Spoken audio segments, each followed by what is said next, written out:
pues ya todos nos vemos muy frecuentemente, cada 8 días por lo menos estamos participando de este ejercicio. Hoy vamos a iniciar el segundo eje de este ciclo de estudio que propusimos, que es participación política y la construcción de democracia real.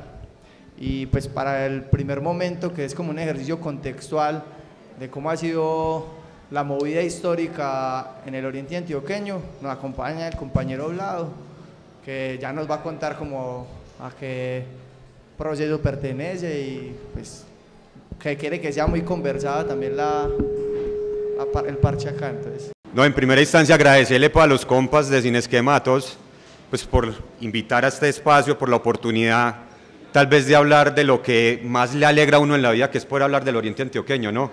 De esta tierra pues tan combativa, pues como tanta tradición de lucha y de procesos organizativos. Pues, mi nombre es Vladimir Ramírez, o de parcería de Corazón Vlado. Yo soy abogado, tristemente abogado. Soy profesor universitario en la Universidad de AFIT y en la Universidad de Antioquia, en el área de Derecho Público, en el área de Sociología Política. Y he venido trabajando en materia de derechos humanos acá en el oriente antioqueño y actualmente pertenezco al movimiento social por la defensa del territorio del oriente antioqueño, que es el Movete. El Movete. Me concentro más como en la zona de Granada y San Francisco y Sonsón, pero también acá pues acompañando procesos juveniles y reivindicativos en el altiplano. Con base en lo que me había comentado John Edison, yo traía una propuesta de temas como para que conversáramos, abordáramos más desde el diálogo, y era frente a cómo se han dado los procesos organizativos en términos sociales y políticos en el oriente antioqueño. Y propongo, pues le traigo esa propuesta, de mirar el fenómeno en dos momentos. Primero, en una línea del tiempo, mirar cómo ha sido la evolución de lo que podríamos denominar los 4 momentos de los procesos organizativos en el oriente antioqueño. Desde los años 60, exactamente de 1964, hasta el día de hoy, mejor dicho, hasta la movilización del lunes, la concentración en Santuario, que ojalá todos estemos allá. Y un segundo momento, una segunda fase, que va a ser la lectura en clave sociológica, es decir, qué representó ese acumulado histórico en términos organizativos, qué podemos leer ahí, qué tensiones, qué categorías, qué resultados, qué vacíos y también qué autocríticas hacernos ahora que nosotros estamos pues en este proceso y en este trasegar. Yo he traído entonces una serie de puntos. Yo quisiera comenzar entonces con esa línea del tiempo. Le agradecería mucho también que me interrumpieran, que fuera una cuestión más dialogada. Los compañeros ya habían montado, habían subido algunos textos. Hay una bibliografía muy vasta también que se ha escrito sobre esta experiencia histórica, sobre todo de parte de la profesora Clara Inés García, que durante mucho tiempo fue la que estuvo liderando, estuvo a la cabeza del Instituto de Estudios Regionales de la Universidad de Antioquia, pero también pues compañeros de Conciudadanía o algunas experiencias muy locales de memoria que en los últimos 4 años, ojo, apenas en los últimos 4 años han venido a comenzar a publicar una serie de textos de qué fue lo que ha pasado en el oriente antioqueño. Yo quisiera entonces comenzar con esta línea del tiempo frente a los movimientos cívicos y las apuestas organizativas en el oriente antioqueño y propongo 4 escenarios. Hay un primer momento que es estas primeras expresiones organizativas que se dan en el municipio del Peñol y Guatapé y en Cocorná en la década del 60. 60 y comienzos del 70. Hay un segundo movimiento que es tal vez el que más peso histórico ha tenido, que comienza más o menos a comienzos del 78, dura la década de los 80 y es aquel movimiento emblemático del movimiento cívico Oriente liderado por Ramón Emilio Arcila, que me imagino que muchos de ustedes conocerán pues parte de la historia del hombre, habrán visto el video tal vez del funeral del hombre con este parque lleno de manifestantes y todos los líderes del movimiento cívico dando la declaración. Hay una tercera expresión organizativa en el oriente antioqueño, en los años 90, que es la que conoceremos con el nombre de Oriente Unido, también de mucha trascendencia y de mucha incidencia en el territorio.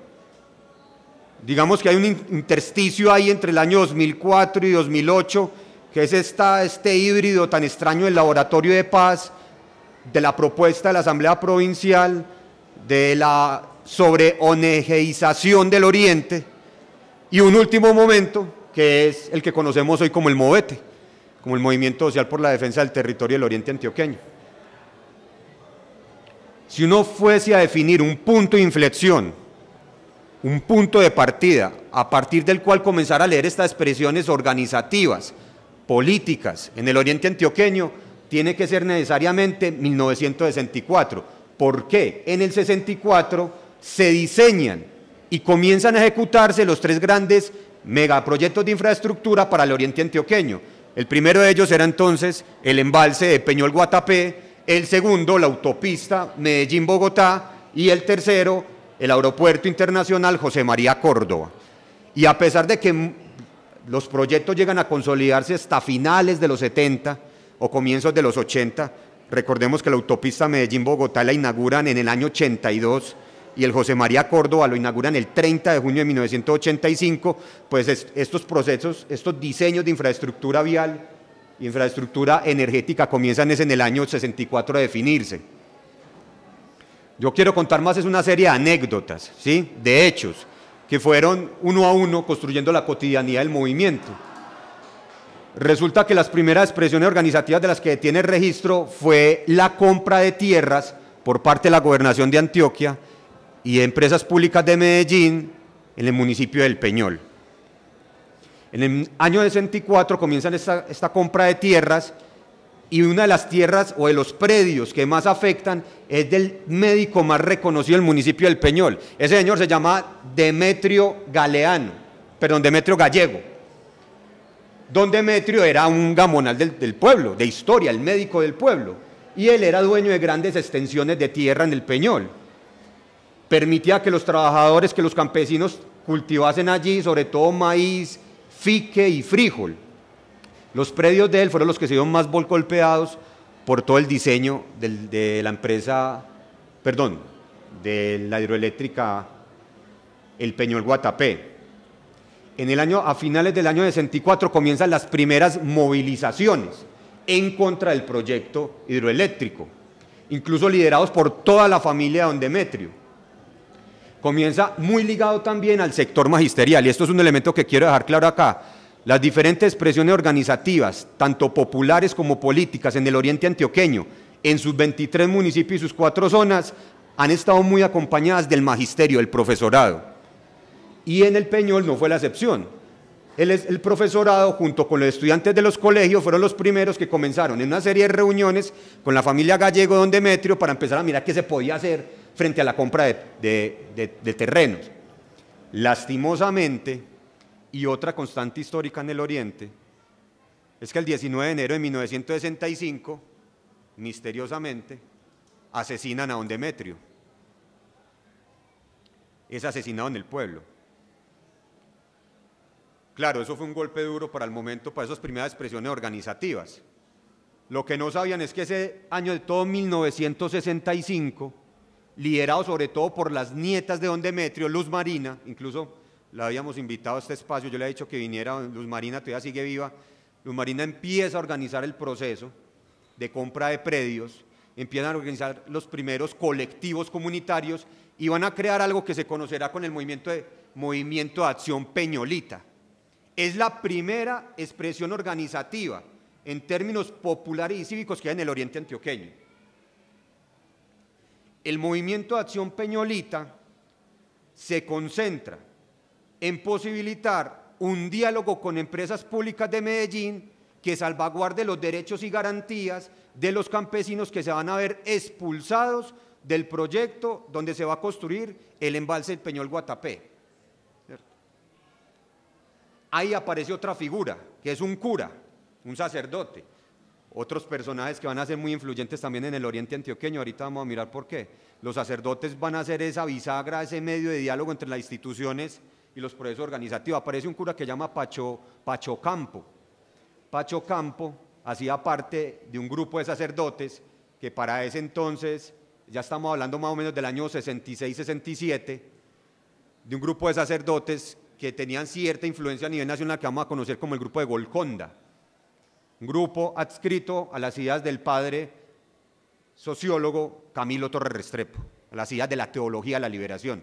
Recordemos que para esos días se estaba celebrando en Medellín el concilio de la CELAM y se estaba trayendo a Latinoamérica la doctrina social de la Iglesia, el Concilio Vaticano II, que era una iglesia de cara a los pobres, de cara a la comunidad.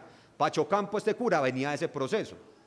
Rápidamente se articula al movimiento de Acción Peñolita y comienza la pelea con Empresas Públicas de Medellín para que reconozcan los derechos de los campesinos. Y es así, como una fecha como el 2 de abril de 1967, se firma algo que se conoce como el Contrato Maestre. El Contrato Maestre es un acuerdo entre el Movimiento de Acción Peñolita, que estaba conformado por comerciantes, por campesinos, por la clase media incluso, por la iglesia, que se logra un acuerdo entre estos sujetos y las Empresas Públicas de Medellín. ¿Para qué? Para que les respeten por lo menos un precio justo y adecuado por la compra de los predios y una reubicación. Esa reubicación se hace 2,5 kilómetros más acá, donde ahora está el pueblo del Peñol, que se llama, creo que se llama Camacho Horizontes, esa zona, donde construyeron el actual Peñol. Como es sabido por todos, pues acá en Colombia nunca hemos tenido una experiencia verdadera de Estado Social de Derecho ni Estado de Derecho.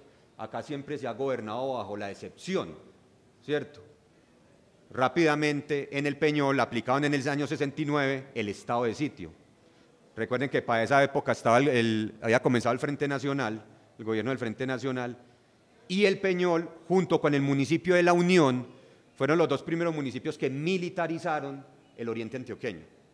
O sea, a un problema social y cívico se le da una respuesta militar, como si fuera de guerra. Es decir, por fuera de los derechos y garantías que una constitución contempla. Es una salida de estado de sitio. Si bien en Colombia nunca hemos tenido dictaduras, como si lo hubo en Chile con Pinochet, como si lo hubo en Argentina con Videla, como si lo hubo en Uruguay con Stroessner, si bien en Colombia no hemos tenido dictaduras, sí hemos tenido dictablandas, y es presidentes, ramas ejecutivas con muchas facultades y que dirigen directamente el poder militar, la fuerza pública, por algo son jefes de Estado, ¿no?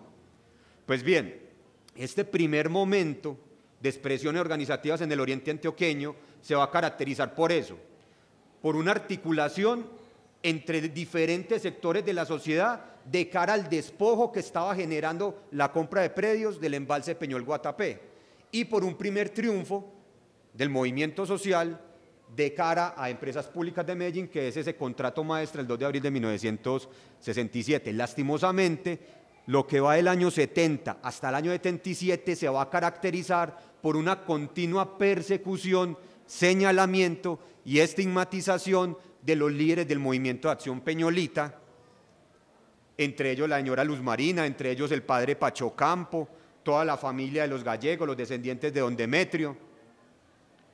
Pero también este movimiento va a empezar a irradiarse. Lo mismo pasa en Guatapé, lo mismo va a pasar en San Rafael, estoy hablando de los años 60 y 70, lo mismo va a pasar para los lados acá de Río Negro, en las veredas de Abreo y Abreíto, que son las que se ven más golpeadas por la construcción del aeropuerto José María Córdoba, que hoy por hoy, 40 años después, se revive el mismo problema. No sé si ustedes saben que en este momento alrededor de 734 hectáreas de 3 veredas van a ser afectadas por la ampliación del aeropuerto José María Córdoba. O sea, no van a afectar el Llano Grande, obviamente, ¿cierto? Van a afectar lo poquito rural que queda del municipio de Río Negro. Entonces, el primer momento de expresión organizativa es muy característico, son peleas muy locales, muy concretas frente al despojo, pero que tienen un punto de inicio en los 3 proyectos de infraestructura que caracterizan el oriente antioqueño y su proceso de modernización o progreso: autopista Medellín-Bogotá, aeropuerto José María Córdoba y el embalse del Peñol Guatapé. Incluso, pues le contaba ahorita eso, la familia mía es de acá, de la Dalia y San Joaquín. Mi abuelita, a pesar de su locura, de sus 96 años, todavía recuerda cómo por allá en el año 64-65 empezaron a sacarlos de la vereda, de aquí, mandarlos para Cascajo arriba, para Cascajo abajo, saliendo ya para Rivera, para el Carmen, para poder comenzar la construcción de la autopista Medellín Bogotá. Eso también tuvo algunas repercusiones y también tuvo algunas expresiones de movilización acá en Marinilla. No sé, ustedes que están jugando más de local, si conocen entonces lo que hubo acá en La Dalia o lo que hubo en Cascajó Abajo, que fueron unas primeras iniciativas de productividad campesina en los años 60 y a finales de los 60. Hay un segundo momento, va a pasar por esto muy rápidamente para que dialoguemos más, que sea más un conversatorio.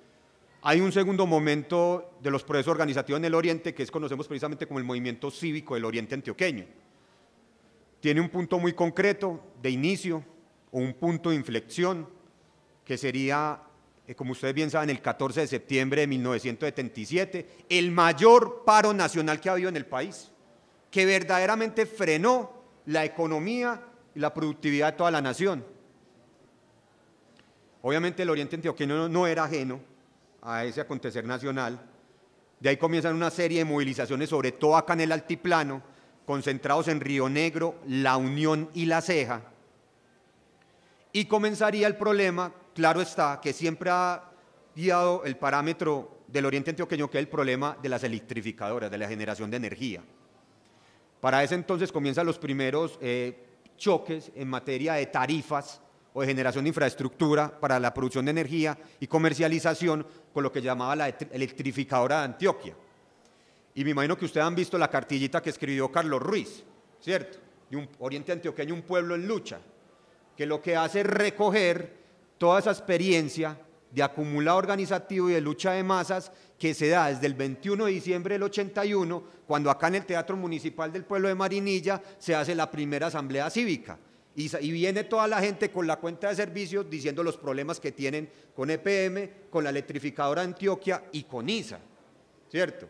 Cómo se crea la primera junta cívica, cómo ahí está Ramón Emilio Arcila, el abogado, cómo definen una comisión para ir a hablar e interlocutar con la electrificadora de Antioquia, que es durante todo enero de 1982, cómo se programa la primera asamblea popular en febrero, cómo se comienza la articulación con los compañeros de la época que venían ya de 17 años de lucha del Peñol y Guatapé, y cómo se comienza a dar ese mismo fenómeno durante esos mismos meses en el municipio de Cocorná.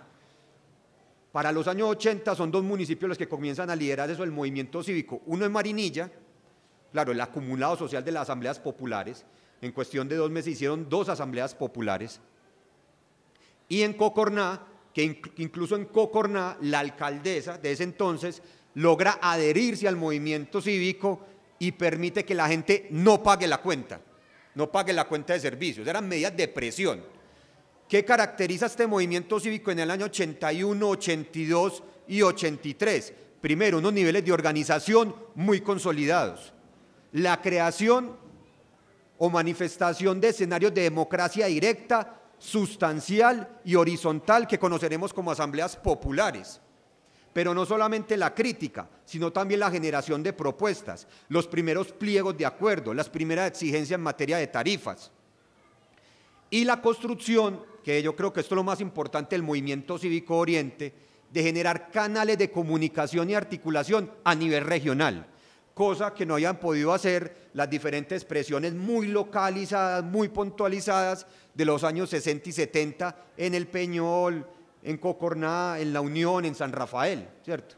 Pero para el año 83-84 sí se logra un primer acercamiento entre diferentes municipios. Tan es así que en la primera segunda asamblea popular que se hace acá en Marinilla, en marzo del 82, liderada por Ramón Emilio, se logran reunir voceros y delegados de 13 municipios del Oriente. El movimiento cívico logró articular 13 expresiones organizativas de 13 municipios, además de fuerzas políticas y sociales de corte regional o de corte nacional. Recuerden que para la época se estaba consolidando los comités independientes sindicales, se estaba dando a conocer el movimiento Pan y Libertad, estaban comenzando a configurarse las primeras centrales obreras, comienza a delinearse en el año 85 la expresión de la Unión Patriótica, pero no solamente la Unión Patriótica, sino también del movimiento político A Luchar, pero también del Frente Popular, ¿sí? Pero también comienza la configuración y diseño en algunas laderas de Medellín de las primeras comunidades eclesiales de base, caso concreto Zamora, La Milagrosa, Belén Altavista, Belén Alpes, lo que conocemos con el barrio Moscú, Santo Domingo, Granizal, que eran barrios que estaban comenzando a ser habitados por los primeros campesinos desplazados de los proyectos hidroeléctricos en el oriente antioqueño, concretamente en Embalse El Peñol Guatapé, pero no solamente ese, sino el Central Hidroeléctrica Calderas, el punto de encuentro entre Granada, San Luis y San Carlos, pero también de la construcción de la hidroeléctrica Punchiná, la Central San Carlos, embalse Punchiná, pero también de los primeros embalses que hubo en San Rafael, de los que se iban abriendo para Alejandría y Concepción. Todas esas comunidades son las que vienen a nutrir el Valle de la Urrá, con las comunidades eclesiales de base. Era un momento efervesciente, si se quiere, en términos sociales. Tan es así que muchos autores, como Fernando Leal Buitrago, el mismo Gonzalo Sánchez, hablan de que esa segunda mitad del año 80, de construcción de movimientos cívicos regionales, permitía incluso hablar en Colombia de una etapa preinsurreccional. O sea, se logró, ¿cómo? Sí. Sí, sí, exacto, sí. Sí.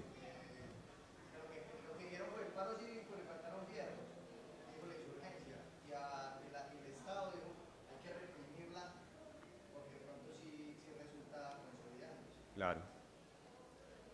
Es que también es el punto de consolidación o el punto de avance de algo que se hará público, que ya existía desde el año, legalmente desde el año 62, pero que sale a la palestra pública, que es el paramilitarismo, ¿cierto? Algunas personas de muy ingrata recordación dicen que el paramilitarismo comenzó en el año 82 con Pablo Escobar y con Ramón Izaza, falso de toda falsedad.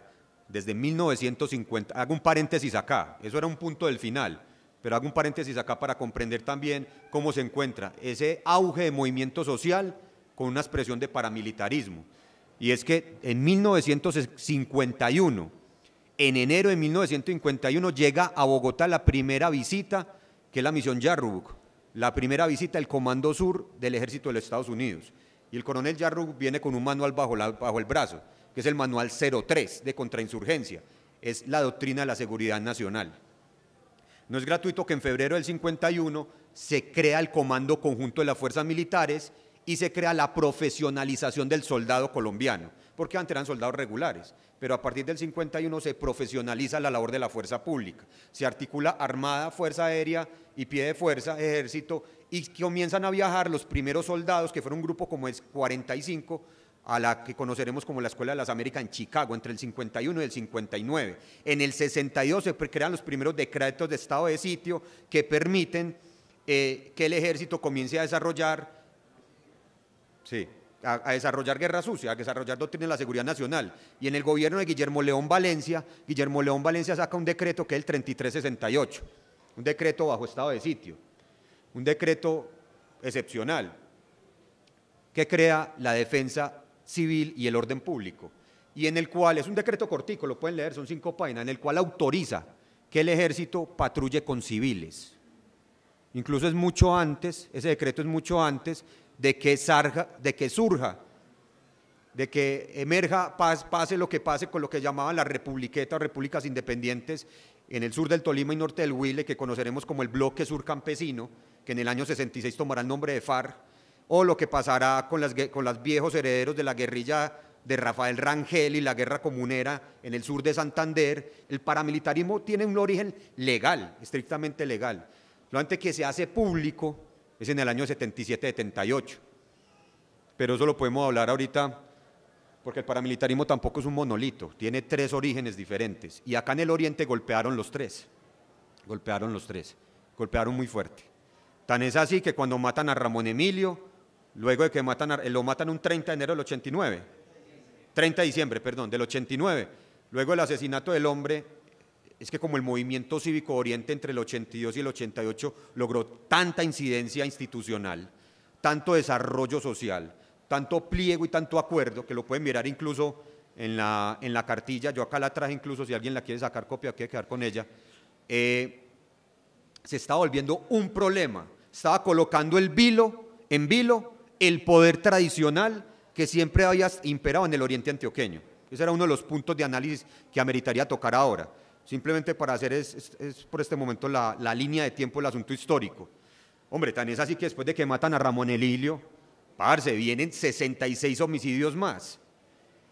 O sea, es que acabaron fue con el nido hasta con el nido de la perra, como se dice popularmente. Entre el 89 y el 91 mataron 66 líderes del movimiento cívico. Y creo que la lista es larga, pues conocemos a Ernesto Ríos en La Unión, a Toño Martínez en el Carmen, a Octavio Giraldo en Santuario, a Lopera en Granada, porque es que no solamente fue la expresión del movimiento cívico en Marinilla y los 13 municipios, paralelamente se iban dando las asambleas populares de Cocorná, Marinilla, San Vicente, el Carmen, La Unión. En otras zonas del oriente también se estaban dando procesos similares. Es el caso de San Carlos. El caso de San Carlos es muy particular. El caso de San Carlos tiene un gen organizativo muy consolidado. La primera manifestación en San Carlos se da exactamente en el año 78, cuando comienzan a llevar la maquinaria para construir el embalse de San Carlos o el embalse de Punchiná, que queda para el corregimiento del Jordán, para una de las zonas más hermosas del mundo que es Puerto Garza o Juanes, que llaman también, que hoy por hoy hay la amenaza de otro proyecto hidroeléctrico allá y es que pretenden represar el Samaná bajo un proyecto que llama Porvenir 2.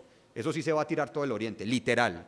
O sea, eso no solamente golpea a San Carlos, eso golpea a casi la mitad del oriente. En el año 78 comienza el diseño de eso, y quienes comienzan a hacer la labor de concientización, a salir en la movilización en el pueblo, a hacer los grupos de estudio, son los profesores, junto con los transportadores. Incluso hay un punto muy concreto, y es que hacen una reunión de juntas de acción comunal, por allá como en el año 80. Empresas Públicas de Medellín saca un informe de las consecuencias que podría generar la construcción de la central, ¿cierto? Pero no lo rotaron, no lo hicieron público, eso se filtró. Una de las consecuencias era el problema de aumento de la calidad de vida. O sea, el pueblo seguía teniendo la misma economía, pero con la llegada de los trabajadores, de la maquinaria y todo eso, creció el precio del arriendo, creció el precio de los alimentos, pero la gente seguía ganando lo mismo. Y con ello llegó la prostitución y el vicio. Usted puede ir a San Carlos hoy por hoy y San Carlos es un epicentro de droga y de prostitución, lastimosamente, y todo está ligado a los proyectos hidroeléctricos. Lo que pasa es que en el año 82 se cristalizan las primeras movilizaciones allá en San Carlos, liderada por un médico que era costeño. Ese médico rápidamente estaba haciendo allá su pasantía, su año rural, tengo entendido, que es Julián David Conrado. Son épicas, usted se puede sentar con la gente vieja guardia de San Carlos y con lágrimas en los ojos en el parque o en los chorros de San Antonio, le cuentan a uno las pedradas en San Carlos en el año 82. Profesores, estudiantes, monjitas, campesinos, transportadores, defendiendo la tierra, defendiendo la productividad. San Carlos fue tal vez en esa expresión del movimiento social muy beligerante, ¿cierto? De mucha movilización, fue militarizado también. En la carretera que conduce al Jordán, la vereda San Blas y La Esperanza, el ejército mató campesinos en el año 82. Pero eso fue creciendo. Así como en el Peñol crearon el Movimiento de Acción Peñolita, en San Carlos crearon algo que llamó Movimiento de Acción San Carlitano. Fue la primera expresión organizativa de San Carlos. El Movimiento de Acción San Carlitano organizó y acordó con la Junta de Acción Comunal, con el sector educativo y con algunos trabajadores las primeras exigencias frente a la construcción de la central hidroeléctrica. ¿Qué es lo que pasa? Estamos hablando del año 82-83. El Movimiento de Acción San Carlitano cogió tanta fuerza que fue capaz de hacer un paro a finales del 82 allá. Fueron capaces de hacer un paro. Y durante todo el año 83 continuaron el proceso de movilización. ¿Qué es lo que pasa? Un domingo, y vea que siempre es la constante, un domingo 23 de octubre del 84, ya uno no le puede olvidar, en pleno parque de San Carlos, delante de la policía, matan a Julián David Conrado. Delante de la policía, 2 sicarios, los matan. Sin embargo, la gente no se aminoró, no bajó la cabeza. Cuando van a hacer el velorio, se vuelve una azonada al pueblo. El pueblo vive en azonada durante 3 días. Queman la alcaldía, queman la notaría, se toman el pueblo. La gente enfurecida por el asesinato de Julián David Conrado, que era el mayor líder para ese entonces del movimiento cívico. La gente se organiza y decide participar de las próximas elecciones a Consejo Municipal, marzo del 84. A Julián Conrado lo matan en octubre del 83. Siguen las asambleas populares diciembre y enero y deciden participar en el año 84. Parce, tuvieron tanta votación que de 8 concejales lograron 3. Pero apenas estaban posesionando, a los 15 días, misteriosamente también, aparece una moto de placas de La Dorada Caldas y asesinan 3 personas en el pueblo. Asesinan a Iván Castaño, comerciante. Él tenía una tiendita ahí en todo el parque, ahí donde ahora, si usted va a San Carlos, ahí en la esquina dice Barmillos, esa era la tienda de él, la tabernita de él. Iván Castaño, matan a Gabriel Velázquez y matan a otro que es Jaime Giraldo. ¿Quiénes eran esos 3 hombres? Iván Castaño era un comerciante, pero que había reunido toda la plata para que funcionara el movimiento. O sea, el que recogía los aportes, el que le daba la plata a los activistas para que fuera a la reunión, el que sacaba la plata para el comunicado, en fin, era el que posibilitaba las condiciones. Gabriel Velázquez era como el que había continuado la línea de Julián Conrado. Y Jaime Giraldo era el que coordinaba el trabajo con el campesinado. Los mataron, la gente se quedó callada. Ahí sí la gente patriació, como se dice. Por ese año aparece también el MAS. Recuerden que se llamaba Movimiento de Acción Sancarlitano, MAS. Pero para ese entonces está comenzando a ingresar los primeros operativos de lo que conoceríamos como el MAS, Muerte a Secuestradores. Entonces le cambian el nombre al MAS para diferenciarse de este grupo de paramilitares. Y el nombre pasa a ser Unión Cívica Municipal de San Carlos, Unión Cívica Municipal.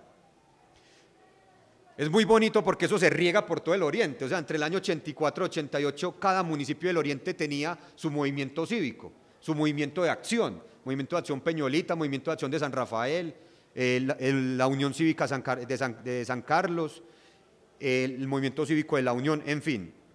Tal vez es el emblemático movimiento, como se dice, y que todo el mundo recuerda. Pero vendría este año, el 89 al 91, que golpea fuertemente a los líderes, y como les decía ahora, detrás de Ramón Emilio vienen 66 muertes más, ¿cierto? Incluso con una serie de desplazamientos de algunas veredas. ¿De dónde concretamente? Del centro zonal La Vega. El centro zonal La Vega queda en Cocorná, que limita con San Francisco, por donde pasa el río El Melcocho y Santo Domingo. La vereda La Cruz, Porvenir, Sinaí, Pailania, toda esa zona fue desplazada por los primeros grupos paramilitares, y además porque era una zona muy organizada en términos campesinos. Esto simplemente son datos pues históricos en esta línea del tiempo. En los años 90 nace una tercera expresión organizativa en el oriente antioqueño, que es la que vamos a conocer con el nombre de Oriente Unido. Oriente Unido comienza más que todo a gestarse en Granada y San Carlos. Pelados que crecieron viendo a Julián David Conrado, que crecieron escuchando los discursos de Ramón Emilio Arcina, además porque era un excelente orador, ¿cierto? O sea, estos manes le hierven a uno la sangre de alegría, pues eso son demasiado sugestivos al hablar, ¿cierto? Crecieron viendo estos liderazgos, crecieron viendo a sus papás dando las peleas en la Junta de Acción Comunal, peleando por la carreterita, por poder sacar el producido del trapiche, en contra de los proyectos hidroeléctricos. Muchos de ellos comienzan a participar de los grupos juveniles y de los consejos municipales.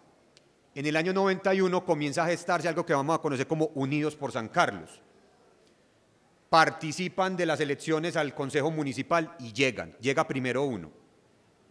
En el año 91, 92, o sea, para el 94 llegarían más. Y por diferentes municipios del oriente comienza otra vez a gestarse otro movimiento, con líderes viejos que no alcanzaron a matar del movimiento cívico y con nuevas expresiones. Recuerden que para los años 90 se profundiza el modelo extractivo en el oriente antioqueño.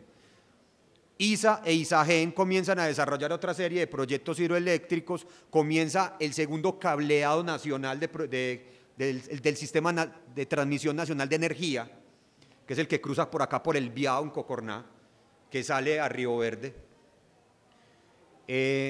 y comienza a gestarse de manera muy concreta, pero con una característica más, y es que articula movimiento cívico con movimiento político. Entonces comienza Unidos por San Carlos, pero resulta que en el Peñol pues venía toda la tradición del movimiento de acción peñolita, ¿cierto? Luz Marina, los Gallegos, el padre Pacho Campo, toda esta gente. Lo que pasa es que uno de esos líderes era Arcesio Botero. Arcesio Botero resultó ser el alcalde para comienzos de los años 90 en el Peñol. Y Arcesio Botero rápidamente se torció, volvió derecha. Y recordemos que en ese momento, ¿quién era el gobernador? Álvaro Uribe Vélez.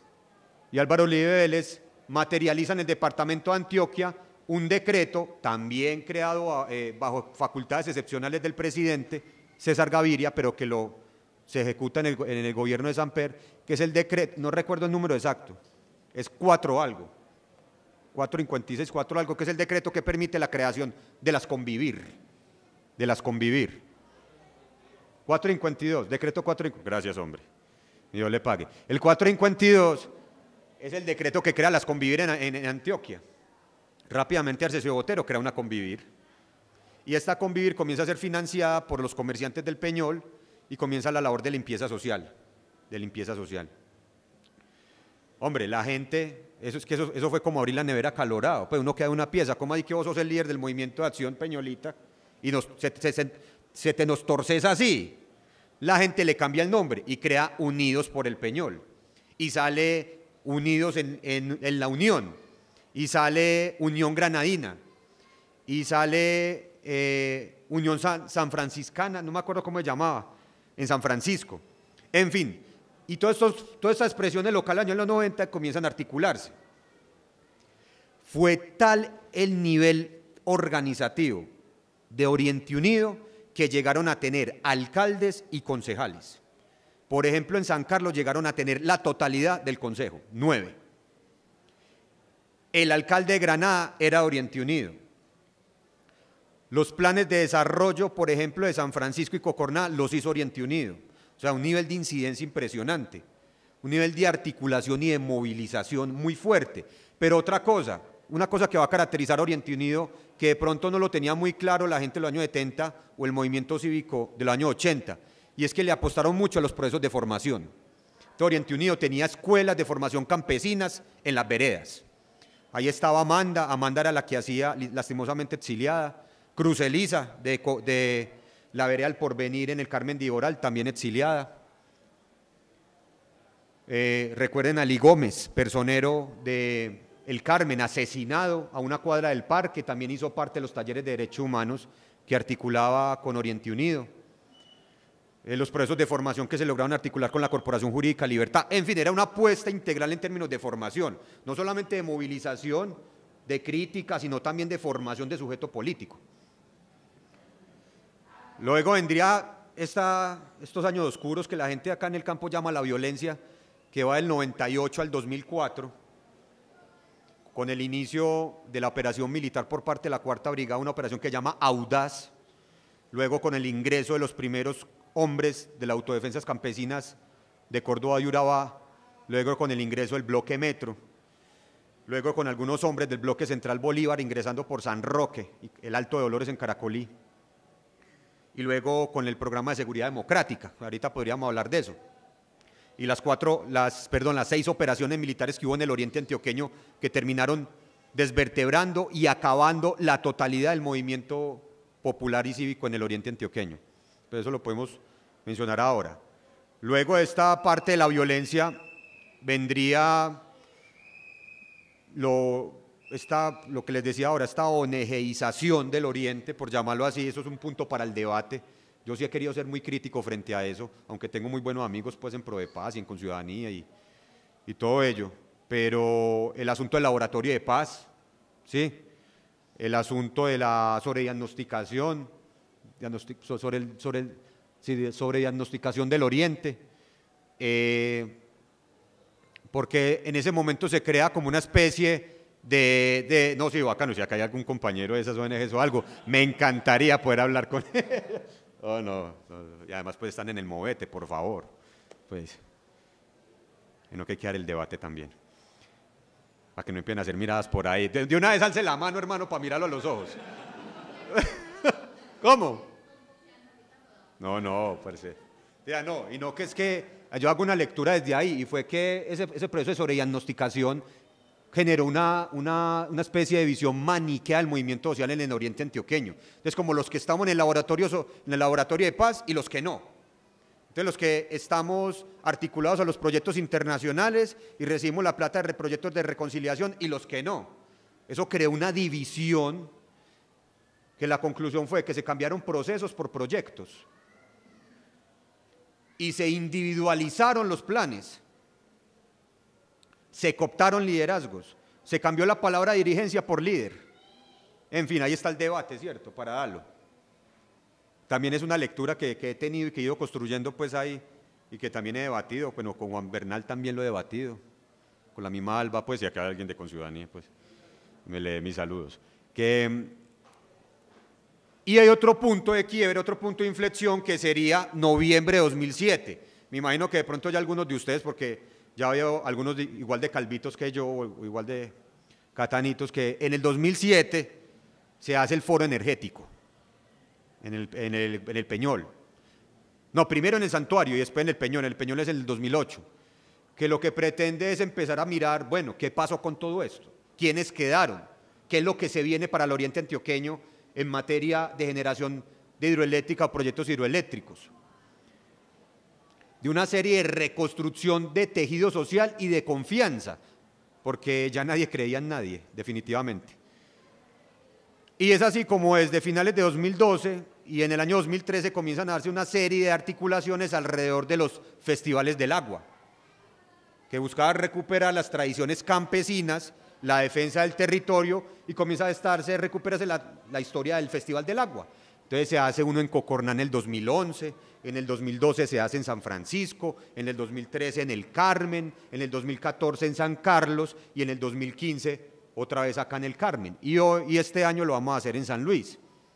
Eso estaba más que todo liderado por el equipo departamental de servicios públicos, que articulaba algunas expresiones campesinas, algunas ONGs, algunos procesos juveniles.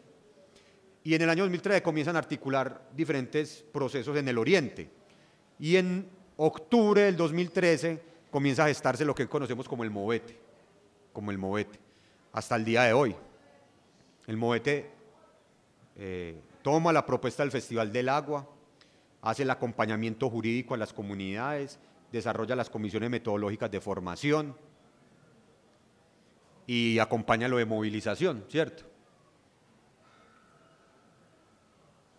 Yo creo que una manera muy panorámica, casi responsable, esos serían los 4 momentos de los procesos organizativos en términos cívico y político en el oriente antioqueño. Hay mucha bibliografía.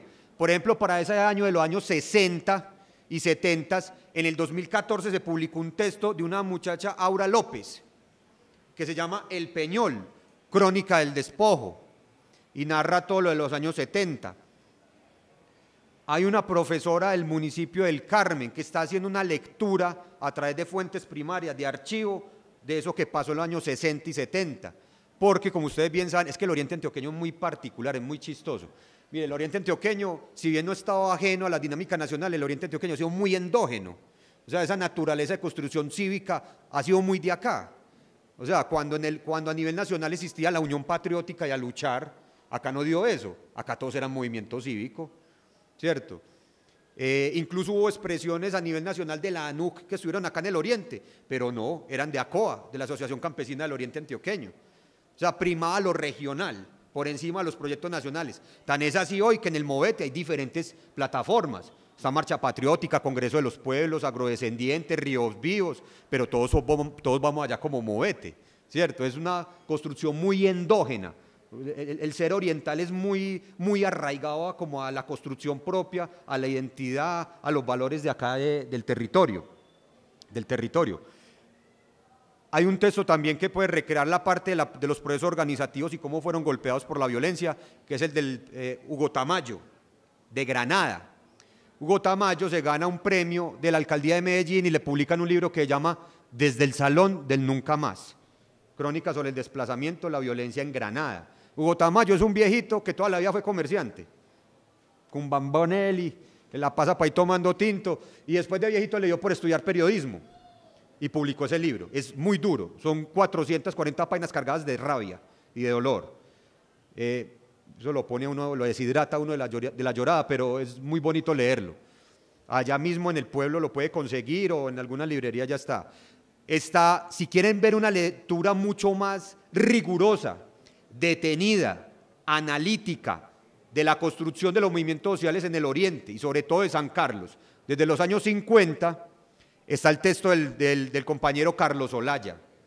Carlos Olaya escribe un texto que se llama Nunca más contra nadie y narra la violencia en el Oriente y eso, concretamente en San Carlos, desde la época de la violencia entre liberales y conservadores, porque mientras en Bogotá ya habían firmado el Frente Nacional y las élites de los partidos ya habían llegado a un acuerdo, acá en el Oriente Antioqueño liberales y conservadores se siguieron dando literalmente machete hasta el año 66.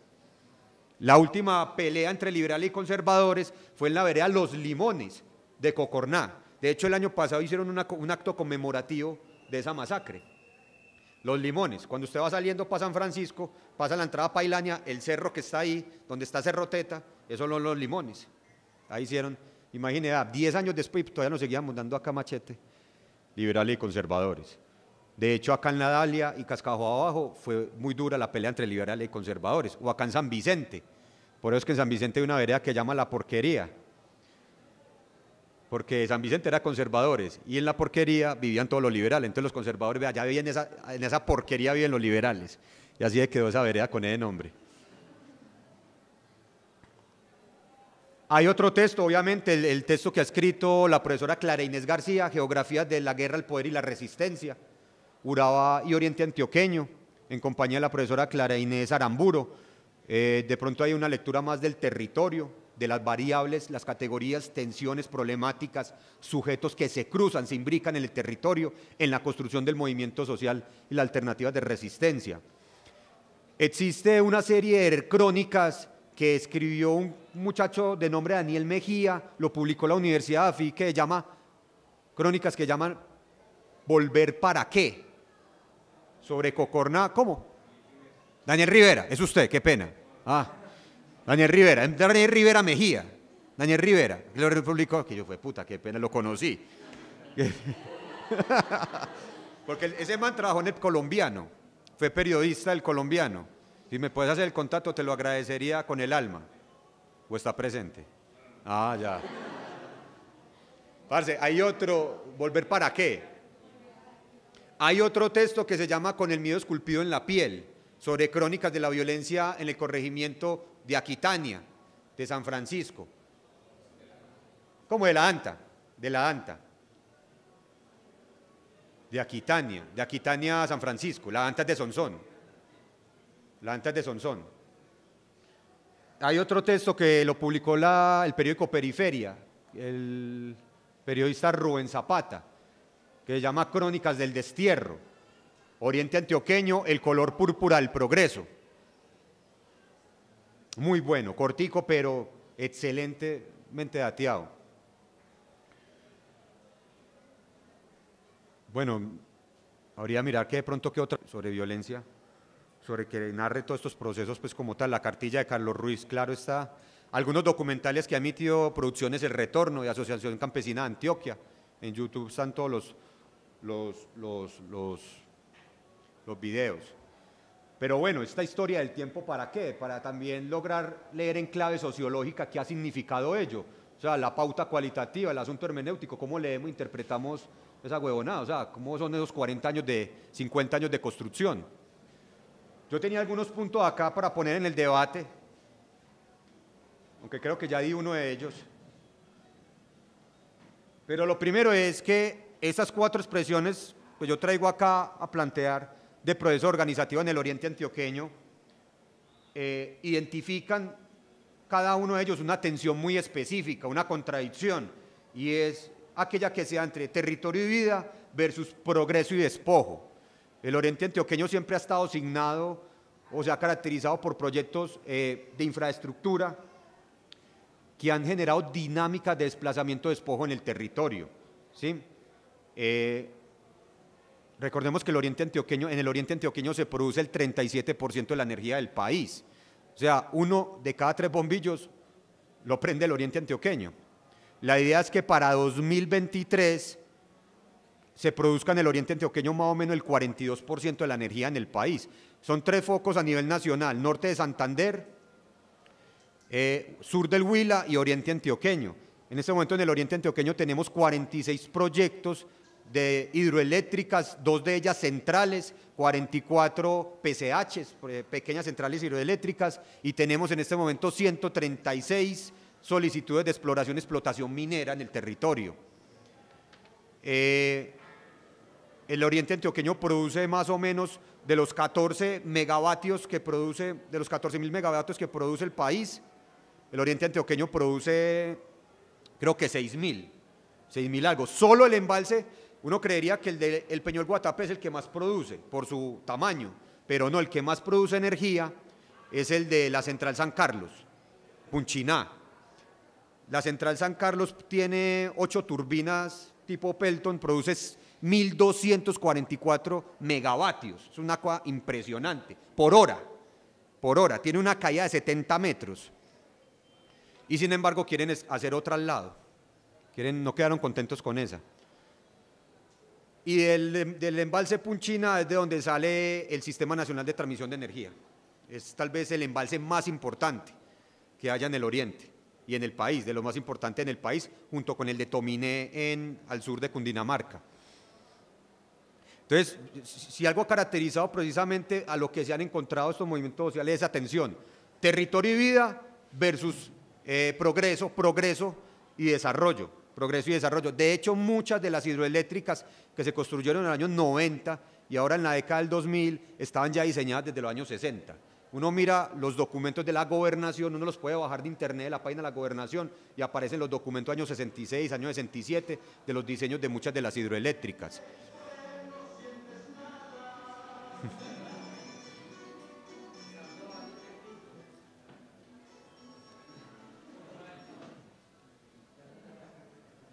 De hecho, lo hablábamos en estos días con unos compañeros del Movete, y era que se devolvió.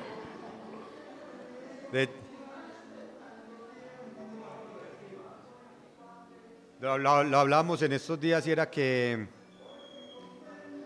no, pero se pararon acá abajo, ¿qué puedo? O traen media de guaro o no vamos con nada música.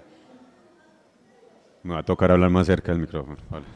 No, que lo hablamos, si uno quisiera comprender por qué lo que pasó en la guerra acá en el oriente antioqueño, los niveles de repertorios de violencia tan altos, uno podría remontarse a 2 lugares. Primero, leer el Planea. El Planea, el Plan Estratégico Antioquia. Y si uno cruzara los lugares donde hubo presencia paramilitar y operativos de la 4ª Brigada, con los lugares, el mayor filósofo de estas montañas, una posición allá abajo, ¿cierto?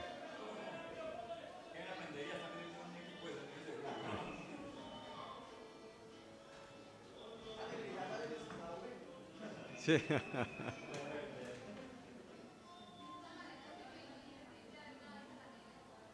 Bueno, ya. No, que si uno cruza en el oriente antioqueño los 23 municipios, los lugares donde hubo operatividad militar y paramilitar, con las zonas de desplazamiento forzado o de otro repertorio de violencia, con los lugares donde hoy por hoy hay muchos de los proyectos hidroeléctricos y mineros, todo coincide, necesariamente. Que eso hace 10 años no éramos capaces de preverlo, ¿cierto? No lo éramos capaces de leerlo en el territorio, no éramos capaces de leerlo. Pero siempre en el oriente antioqueño, incluso la guerra en el oriente no ha sido por el narcotráfico, acá no ha habido presencia como tal de droga, a excepción de algunos cultivos en los años 90 en la vereda La Josefina y Monteloro en San Luis, y de pronto allí en Quebrada Negra en La Unión, en Aquitania. Pero mira que eso ya es prácticamente una zona muy alejada, que es la zona Magdalena Medio ya del oriente. Pero acá en el oriente la guerra no fue por narcotráfico. La guerra fue por el sometimiento de los recursos renovables del territorio, ¿cierto? Entonces, plantear esa tensión, territorio y vida versus progreso y despojo. Lo otro para leer ahí de estas experiencias o expresiones organizativas en el oriente antioqueño, las unidades básicas organizativas, sobre los cuales se sostuvo estas expresiones. Mira, acá no estamos hablando de cuestiones de partido o de cuadros, acá no estamos hablando de cuestiones muy refinadas. La unidad básica organizativa del oriente antioqueño ha sido por excelencia el trapiche, la producción panelera o de fique, o las juntas de acción comunal. Y ligadas a ellas, los grupos comunitarios. Sin mentirle, hablando una vez con un señor, con Chucho, que fue uno de los líderes históricos de Oriente Unido, que está muy enfermo, está que nos muere el señor. Hay que bregar antes de que Dios se nos lo lleve, que nos cuente más historias. Chucho nos decía que Oriente Unido en el año 94 descansaba sobre 300 grupos comunitarios y 22 asociaciones campesinas. O sea, ese era el movimiento. 300 grupos comunitarios que eran grupos de oración, grupos de mujeres, grupos de fútbol campesino. Recordemos que en el año 95 San Carlos quedó campeón nacional de fútbol campesino, lo mismo que la Unión en el 96. Grupos de trabajo juvenil, grupos de piscicultura. Habían 22 cooperativas o asociaciones campesinas. O sea, el oriente antioqueño llegó a ser la mayor despensa de producción agrícola, de las mayores despensas de producción agrícola en todo el país, no solamente en Antioquia, sino en todo el país. Acá había comida. Por eso es que el paramilitarismo lo supo leer muy bien. Esto es un paréntesis. Cuando los paracos empiezan a golpear, en los años 90, en el año 97, los paracos no matan a los líderes. No matan primero al que aparecía públicamente, al líder de masas, de la Junta de Acción Comunal. Lo primero que hacen es matar al señor que manejaba la chiva o el camión 3,5, que era el que sacaba el producido de la vereda de la cooperativa. Golpearon en las condiciones materiales de existencia, golpearon en la cadena de productividad. Y por eso, de las mayores tácticas militares que operó la Cuarta Brigada, concretamente Batallón número 4 de Artillería Jorge Eduardo Sánchez Bajés y el Grupo Mecanizado número 4 Juan del Corral, lo primero que hicieron fue los bloqueos alimentarios. O sea, que la gente muriera de hambre en las veredas. Y por eso, una expresión de resistencia siempre en el oriente antioqueño han sido las huertas comunitarias, porque la gente sabe que si tiene comida puede salir a pelear y puede resistir en el territorio. Caso concreto, corregimiento de Santa Ana, Granada, año 2000, que no tenían por dónde entrar comida ni nada, metámosle a la huerta comunitaria. La vereda La Merced, vereda La Gaviota, El Morro, La Palma, vereda San Francisco, El Tablado, Ortona, Vergel San Carlos, Calderas, La Aguadas, Los Medios, todas esas veredas desarrollaron huertas comunitarias y tiendas comunitarias, donde se llevaba el producido y se vendía más barato y se recogía la plata para las necesidades de la comunidad. Entonces, tal vez hacer mucho énfasis en ese segundo elemento de las unidades básicas organizativas, sobre qué ha descansado estos movimientos. Hombre, el trapiche ha sido fundamental. El trapiche en los procesos organizativos del Oriente ha sido fundamental. Los trapiches comunitarios, que desgraciadamente quedan muy pocos. Y lo que son las juntas de acción comunal, de cara a los grupos comunitarios. Y dentro de los grupos comunitarios están los grupos de oración, porque aunque no lo creamos, la religión ha tenido mucho que ver también con la movilización acá en el Oriente. Los grupos juveniles, los grupos deportivos, veredales, y los grupos culturales, sobre todo de danzas. En San Francisco todavía se conservan mucho los grupos de danzas tradicionales. O sea, las mismas señoras de 40 años siguen ahí con su familia, dándole al baile y al repentismo, a la trova. Eso es muy bonito, ¿cierto? A los compañeros de pronto acá que conozcan a César o a Fabito, de la ACA, ellos son los que hacen las escuelas de repentismo, de trova, y a las retaílas y todo eso. Tercero, que yo alcanzo a mirar ahí como, o pongo para el debate, es la definición del opositor. Señor.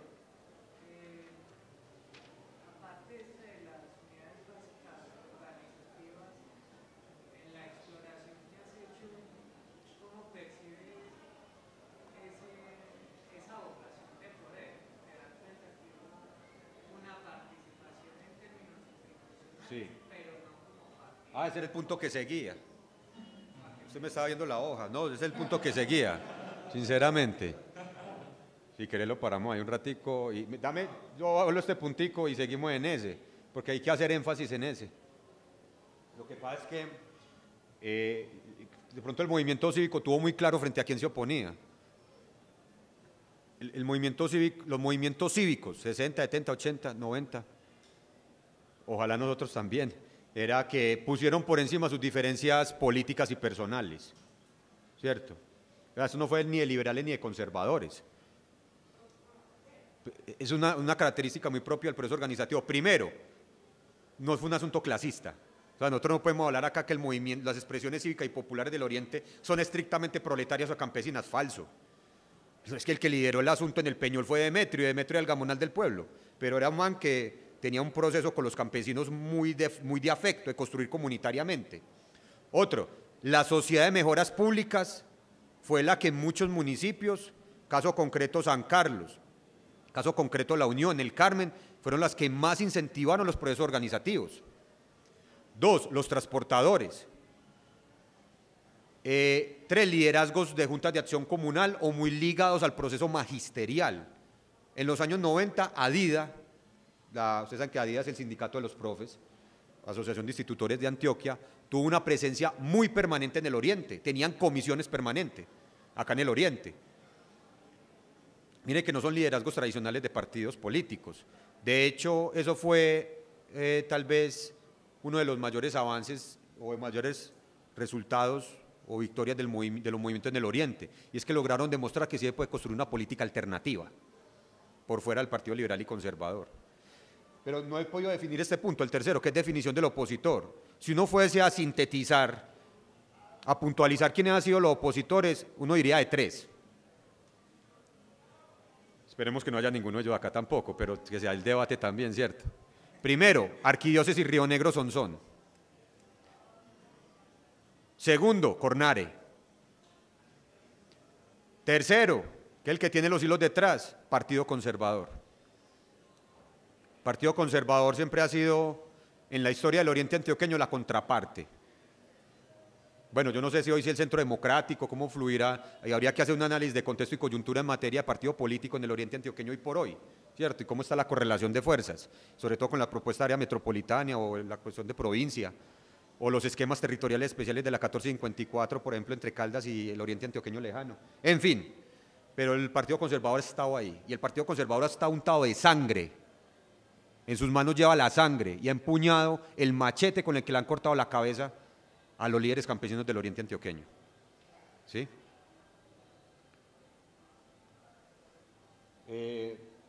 Pero también una cosa muy extraña.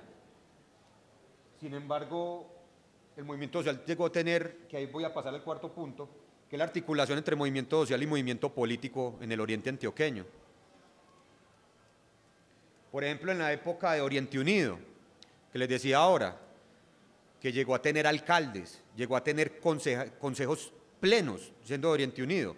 Oriente Unido hizo algo en muchos municipios y fue obligar a los consejos municipales que sesionaran en las veredas y que se definiera a través de la Junta de Acción Comunal, las cooperativas y asociaciones campesinas, estoy hablando del año 94 al 97, que los mismos campesinos definieran en qué se invertía la plata. No le robaban ningún peso. Es que no sesionaban en un recinto. Se iban una semana para un corregimiento, para una vereda, ya sesionaban con la gente, no robaron ningún peso. Por eso es que en el año 97, Cocorná, Granada, no recuerdo cuál es el otro municipio, tienen una calificación en materia de transparencia y planes de desarrollo por parte del gobierno, algo así, no recuerdo. Ese dato está en un documento de la Universidad Nacional. Pero llegaron a tener mucha influencia, incluso llegaron a tener unos niveles de interlocución, incidencia y la institucionalidad muy fuertes, con Isagen, con Cornare, con la misma electrificadora de Antioquia, lograr los acuerdos y que se cumplieran.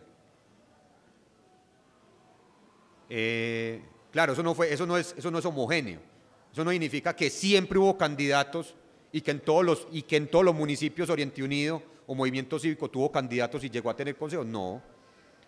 Por ejemplo, en San Francisco se negaron rotundamente a tener expresión en el consejo o en la alcaldía, ¿cierto? Lo mismo que, por ejemplo, en La Ceja no quisieron. Era más, como su nombre lo indica, un movimiento, articula tendencias, expresiones, procesos, como tal. Pero sí es algo muy característico de todos estos procesos, una articulación entre el movimiento social y el movimiento político, ¿cierto? Y una obtención de resultados. Y demostrar que la política podía hacerse de otra manera, diferente a la manera tradicional del Partido Conservador o del Partido Liberal, ¿cierto? No es gratuito entonces la arremetida paramilitar. La arremetida paramilitar, si uno fuese a definir un punto de partida o inflexión a partir del cual comenzar a leer el accionar paramilitar en el oriente antioqueño, tiene que ser el 17 de septiembre de 1982. El 17 de septiembre de 1982, en una vereda que se llama Estación Cocorná Santa Rita de San Luis, una zona de tradición organizativa campesina, llegaron unos hombres armados y ese día asesinaron a 5 jóvenes catequistas, que sus nombres eran, en horas de la noche fueron asesinados, Santa Rita, Estación Cocorná, municipio de Puerto Triunfo, para la época, porque eso hoy no es Puerto Triunfo, eso hoy es Puerto Nare, limita ahí con San Luis. Dice, Carlos Augusto Buitrago Ramírez, Alirio Buitrago Ramírez, Fabián Buitrago Zuluaga, Gildardo Ramírez y Marcos Marín. Son los 5 catequistas de los grupos comunitarios y de oración que para esa zona estaban, que trabajaban con un cura que venía del Magdalena Medio, que vamos a conocer con el nombre de Bernardo López Arroyave. Esa noche, 5 hombres al mando de Matías Suárez, terrateniente de Santa Rita, y que a su vez había sido enviado desde Las Mercedes por orden de Ramón Izaza, asesinó a los 5 jóvenes. Es la primera expresión que conocemos como tal de paramilitarismo o registrada en el oriente antioqueño de paramilitarismo. Recordemos que para esa época ya se había configurado el grupo de los macetos, la gente de Botalón y la gente de Ramón Izaza. ¿Quién está detrás de esos homicidios? El inspector de policía de Cocorná, que fue el mismo que estuvo detrás del homicidio de Julián David Conrado, que fue el mismo que terminó después siendo inspector de policía en La Ceja, que fue el mismo que le dio la lista a alias Marrano para que matara a los líderes en el año 96. La policía estuvo ahí detrás, ¿cierto? Y hoy por hoy siguen en Cocorná, eso hay que decirlo acá, pues así esté grabado, pero la policía tiene confabulación con grupos paramilitares en este momento en Cocorná, desmovilizados de las autodefensas campesinas del Magdalena Medio, que hoy fungen como vigilantes de empresa privada de los proyectos hidroeléctricos, pero que hoy por hoy están sacando gente y asesinando gente en las veredas, en el Tablazo, en el Calderas, en el río Melcocho. Pero bueno, eso es, lo que hace es, se empelicula uno mucho. Pero si uno fuese a hacer un seguimiento, tendría que ser ese. La segunda manifestación es lo que conocemos como la Mano Negra, año 85 al año 87, en Cocorná, en el centro zonal La Vega.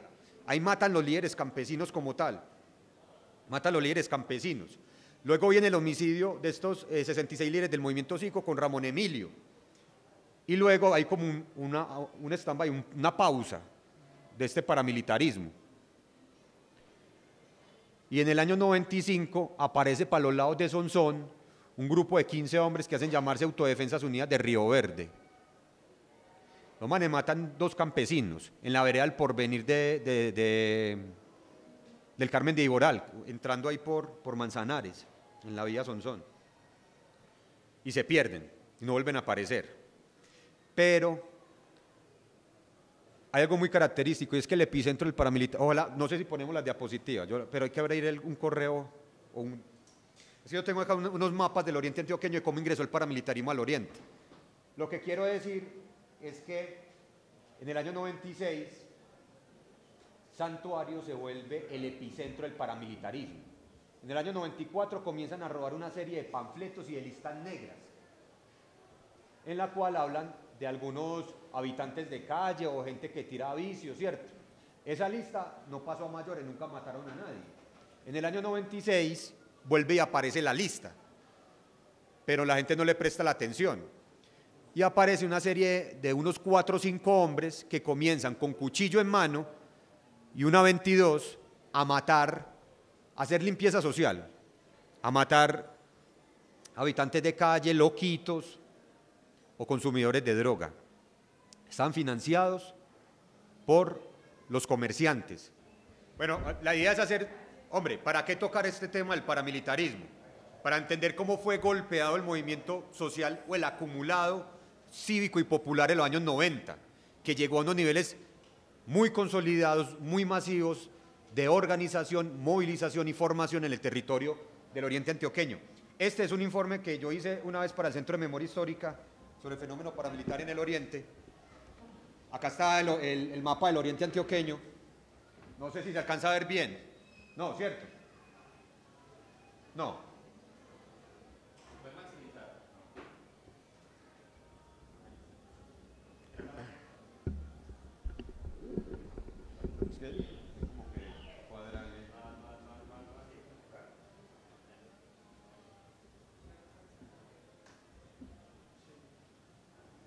Ah, se ve mucho mejor así, ¿no?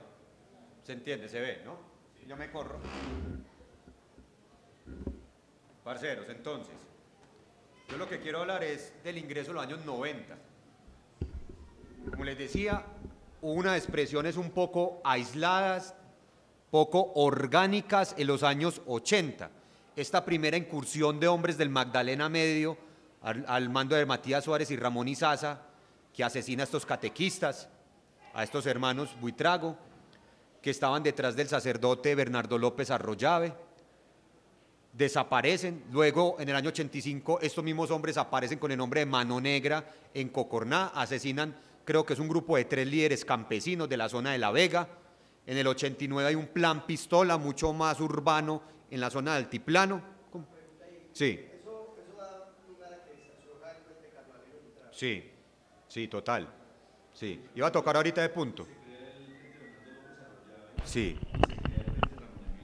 Exacto.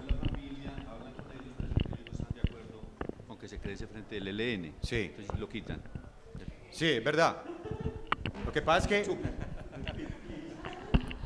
Sí, de hecho yo tuve la oportunidad de hablar con varias gente de la estación Cocorná y Santa Rita recogiendo la historia para este informe que hice, y lo que me encuentro es que ellos tenían un proceso comunitario muy fuerte y de cooperativa campesina. Llegan estos paracos en el año 82, lo golpean, y me dicen, esta gente me cuenta que en esa época las comunidades empezaron a salir de las casas y a patrullar de noche con escopetas y dormían en la noche en el campo. Varios de ellos tienen contacto con el Ejército de Liberación Nacional y van a una escuela de formación en el Frente José Antonio Galán, acá en el río Nechí, en el nordeste, y regresan al oriente con la idea de montar el frente, pero el frente no llamaba Carlos Alirio, lo llamaba Proyecto Flores, y en el año 84 comienza a llamarse Carlos Alirio Buitrago por la muerte de los catequistas. Y luego matan a Bernardo López Arroyave, lo matan en Cincelejo, le hacen un atentado en el año 86 y se crea el Frente Bernardo López Arroyave, pero el Bernardo López Arroyave está arriba en Cisneros, Santo Domingo, Anorí, Caracolí, entre el año 88 y el año 94. Y en el año 95 el Bernardo López Arroyave baja a la zona de embalses, la zona de Alejandría, Concepción, San Vicente, San Rafael, Guatapé, parte de Marinilla y parte de Granada.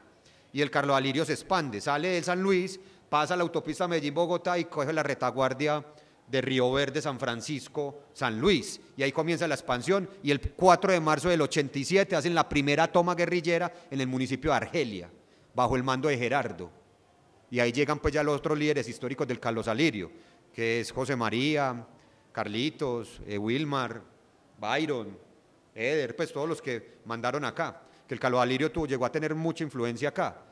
El Carlos Alirio en el año 99, cuando Byron da la orden de militarizar todo, Carlos Alirio llegó a tener 1.300 hombres armados y 4.000 milicianos. Y sin embargo así los bajaron a todos. Y las FARC, al mando de Danilo y de Jimmy, lo que llamaba el bloquecito, con el 47, el 9º, algunos integrantes del 36, y lo que llamaba el FURJA, el Frente Urbano Rural Jacobo Arenas, llegó a tener también una cantidad, creo, yo no sé muy bien, hay un señor que está detenido, Tulio, que está detenido en la cárcel, yo tuve la oportunidad de entrevistarlo, era mando del 9º, pues él me ha hablado de unos 300 hombres en el 9º, que se movían entre San Luis por la Josefina, saliendo por Porvenir, y bajaban ahí a Sonsón, y que estaban también allí en la vereda Sopetrán, La Estrella, La Merced, San Luis, por ahí se movían. Lo que pasa es que, bueno, yo no quería tocar ese punto todavía, pero toquémoslo de una vez. Mucha de la gente que fue golpeada del movimiento cívico en los 80 y de Oriente Unido en los 90 fueron los que fueron a engrosar la guerrilla. Lo que pasa es que en el Oriente Antioqueño, como les decía ahora, todo ha sido muy particular. En el Oriente Antioqueño, tanto la FARC como el ELN, incluso el EPL tuvo expresión acá, en la zona de Guayaquil a Bejorral, cuando usted va para Sonsón. Después del río Buey, cuando usted baja y sube para el río Aures, esa zona la controlaba el EPL, la controlaba creo que el Oscar William Calvo, no sé, o el Enresto Rojas, no me acuerdo la estructura. Pero a diferencia de la dinámica nacional, en el Oriente fue muy raro, y es que el 9º Frente y el Carlos Alirio no fueron frentes de implantación, como tal. O sea, el 9º sí viene desde arriba, pero no fueron frentes de implantación como tal, sino que más que un frente guerrillero fueron más movimientos societales en armas, o sea, tenían un arraigo comunitario muy fuerte, y hubo un momento en que la guerra llegó a tal punto que volcaron toda la expresión armada, Por eso es que muchos dicen que verdaderamente en el Oriente Antioqueño hubo dinámicas de poder popular, desde el movimiento social, desde la institucionalidad, incluso desde la lucha armada, eso también está para el debate, ¿cierto? Pero muchas de las familias, mucha familia, ojo, familias, porque esto no es solamente individuos, mucha familia en el Oriente Antioqueño resultó metida en la insurgencia, no les quedó de otra. O sea, vieron que en el año 95 esto se comienza a calentar, empiezan a golpear, comienzan a golpear la productividad, las condiciones de existencia, la gente dice no hay de otra, no hay de otra. Entonces hay un vínculo muy fuerte ahí entre expresiones organizativas, insurgencia en los años 90, una cosa que hay que estudiar más, que hay que analizar, pero si hay algo cierto es que muchos que eran del movimiento de masas terminaron involucrados en niveles superiores de lucha, como se dice, normal. Tan es así, antes de darte la palabra, tan es así que el que era el presidente de San Carlos, presidente del Consejo de San Carlos, el presidente... ¿Quién era el presidente de San Carlos? El presidente del Consejo de San Carlos, en los años 90, que era Armando Ruiz. Armando Ruiz era uno de los mayores líderes comunitarios. Armando Ruiz le hacen tres atentados. De Chepa no lo matan, le matan un hermano, le dejan herido una hija y se va para arriba, para el monte. Él termina siendo el último comandante del Carlos Alirio Buitrago en la zona. En el año 2005 el Carlos Alirio sale por toda la cordillera hacia Caldas. Y Armando Ruiz, alias Eder, por un problema de salud baja a Medellín y lo detienen. Ahí se acaba el Carlos Alirio. Ahí se acaba el Carlos Alirio. Y el 9º, no sé si es con la muerte de Jimmy o con la torcida de Plotter. Yo no sé, sinceramente, habría que mirar cómo fue el asunto ahí. O cuando el 9º termina por allá en Abejorral abajo con Danilo, no sé muy bien, pero esto lo sacan. O sea, el ejército sale, la Fuerza Armada sale. Y queda todo desolado, Hombre, frente al paramilitar... ¿Oye, ibas a decir algo ahí? John Edison. Ay, compañero, ¿verdad? Qué pena, hombre. No, una anotación pequeñita con lo que estás, un poco para reforzar lo que estás diciendo. En los registros de prensa, en fuentes secundarias y en fuentes primarias también en los territorios, en las zonas donde tuvo influencia el 47, el 9º, el Carlos Alirio, sí hay como una distinción que vale la pena como resaltar. Ese arraigo popular o la gente se vinculó con mucha fuerza desde los movimientos sociales, sobre todo al ELN, en la zona de embalses.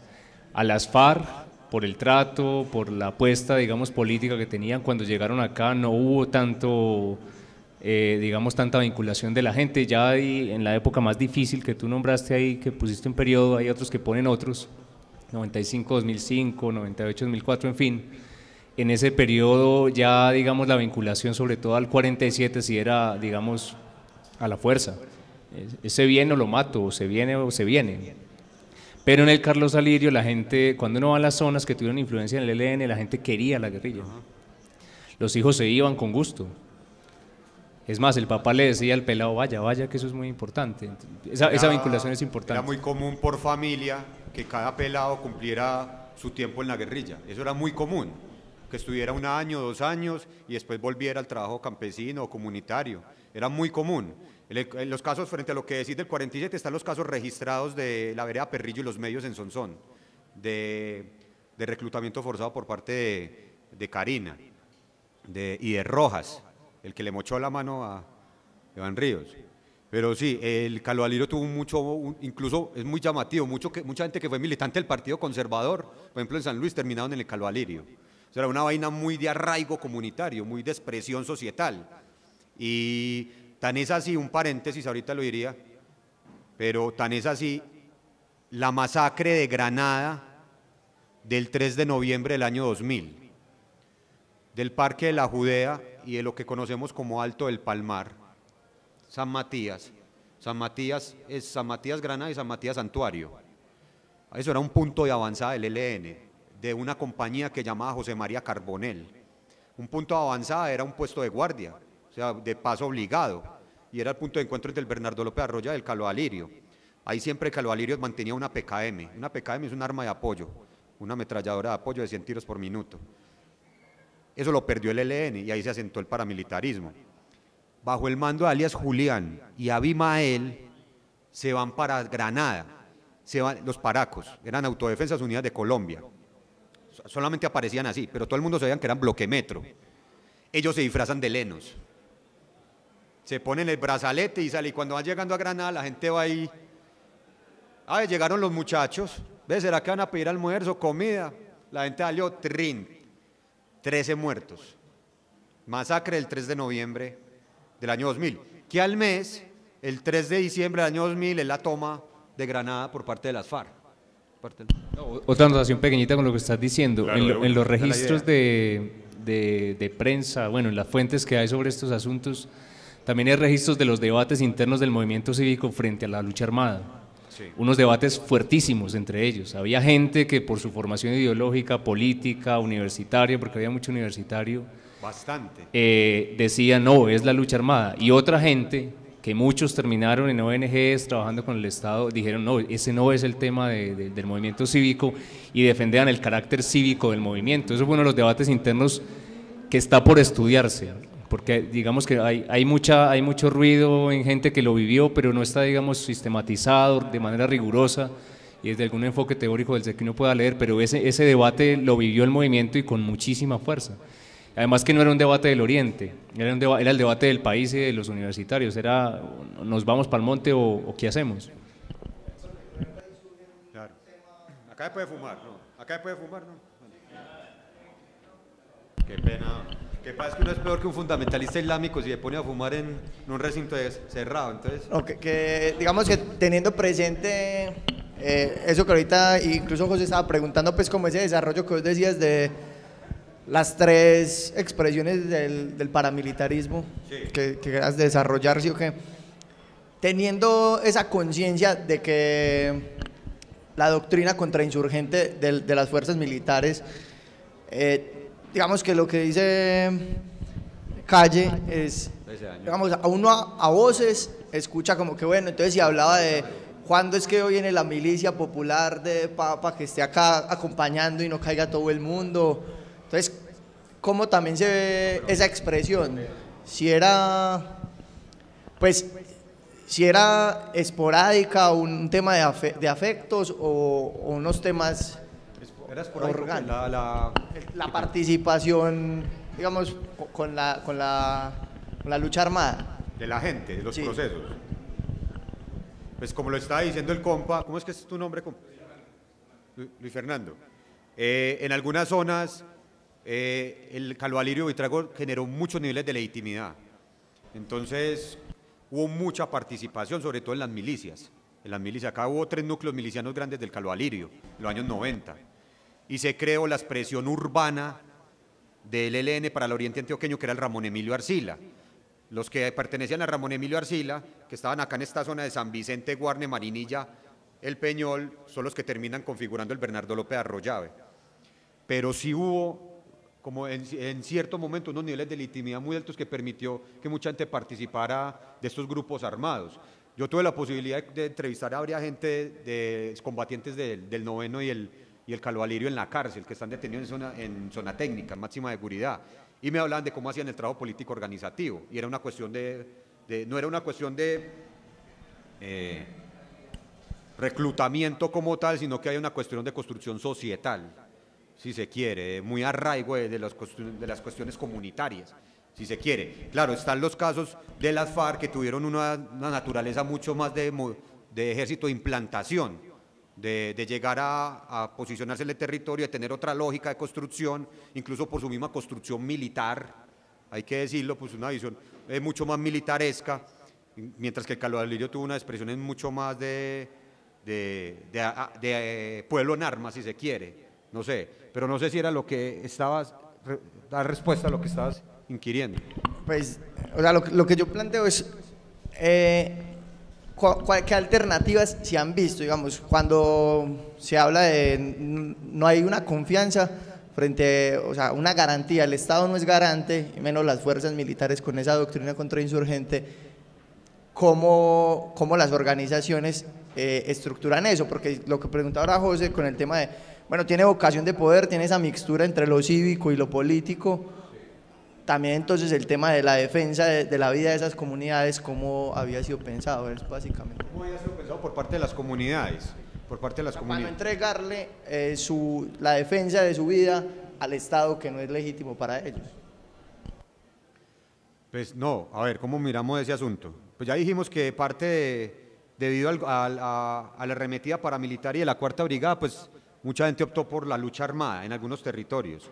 Pero lo que sí es verdad es que hay registro de movilización social en contra del despliegue militar del Estado o incluso de los proyectos de empresas privadas. Caso concreto, la carretera que va de Granada a San Carlos. ¿Cómo?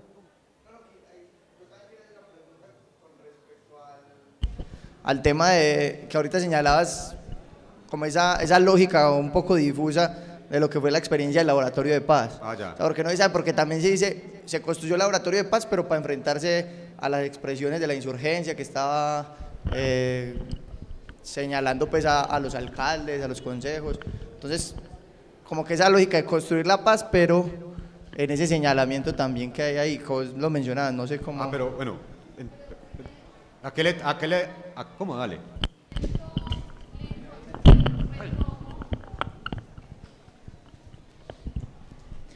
Pues si quieren yo les cuento como de este lado, o el lado de la participación en lo que fue la propuesta del Laboratorio de Paz, y no como una ONG, sino como una ciudadana y una joven del común para esa época, pues cómo vemos nosotros el proceso y cómo fue realmente pues o no realmente, o cuál es la percepción que se tiene, digamos, que también es válido lo que el compañero expresa y las, digamos, inconformidades y frustraciones que el Laboratorio de Paz le dejó a muchos actores, no solamente a los que no participaron porque sintieron que había una división, sino también a quienes estuvieron dentro del proceso.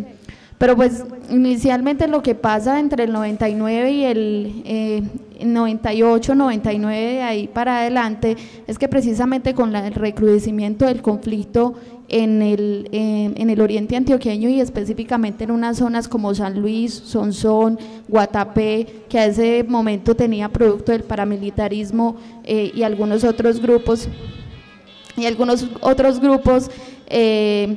los toques de queda, pues la población pues empezó a movilizarse inicialmente pues a través de Conciudadanía. Prodepaz también estuvo en parte de ese proceso y se empezó a través como de pues eran como movilizaciones, sí, en donde diferentes grupos organizados y ciudadanía nos encontrábamos en los municipios y planteábamos plantones o acompañamiento a toques de queda, por decir algo. Entonces yo tuve la oportunidad de estar en Guatapé cuando hubo toque de queda por parte del paramilitarismo, tuve la oportunidad de estar en Sonsón, entonces nos tomábamos los parques y algunas de las zonas en señal de acompañamiento a la población civil y a la situación pues que estaba viviendo en ese momento. A ese instante no había aparecido nada que tuviera que ver con Laboratorio de Paz, era la expresión de las comunidades y de algunas organizaciones, entre las que yo más recuerdo con Ciudadanía, que básicamente decían, no, miren, esta es una situación, empezaron a sumar gente en los procesos que tenían y nos empezamos a movilizar, ¿cierto? Viendo como lo que se venían presentando, ahí también empiezan a nacer antes las asambleas comunitarias, que hoy trascendieron a lo que se denominan las asambleas constituyentes, y se hicieron desde la experiencia que ya se tenía en Mogote, Santander, y además que se tuvo en Tarso alrededor de asambleas constituyentes, pero en el oriente empezaron a pensarse en términos de asambleas comunitarias, y ahí también nacen algunos comités de derechos humanos, que inclusive hicieron presión para que algunos grupos armados devolvieran a algunos secuestrados, en el caso específico en San Luis, caso específico en Sonsón, que es como donde más o no más, pues que es donde yo recuerdo que se pudo hacer por lo menos la entrega de secuestrados que estaban retenidos por uno u otro grupo armado. En ese proceso llegan los alcaldes del Oriente al 2000 y esos, pues digamos que esos alcaldes estuvieron acompañados de equipos de trabajo que habían acompañado procesos de movilización de ese tipo, y viendo como la situación que se presentaba en el Oriente antioqueño, entonces empezaron a pensarse en qué era lo que había que hacer en este territorio para enfrentar esa situación, y específicamente porque ellos no estaban, no podían gobernar. De hecho muchos de ellos lo estaban haciendo desde la gobernación, pues porque en sus propias localidades no había posibilidad.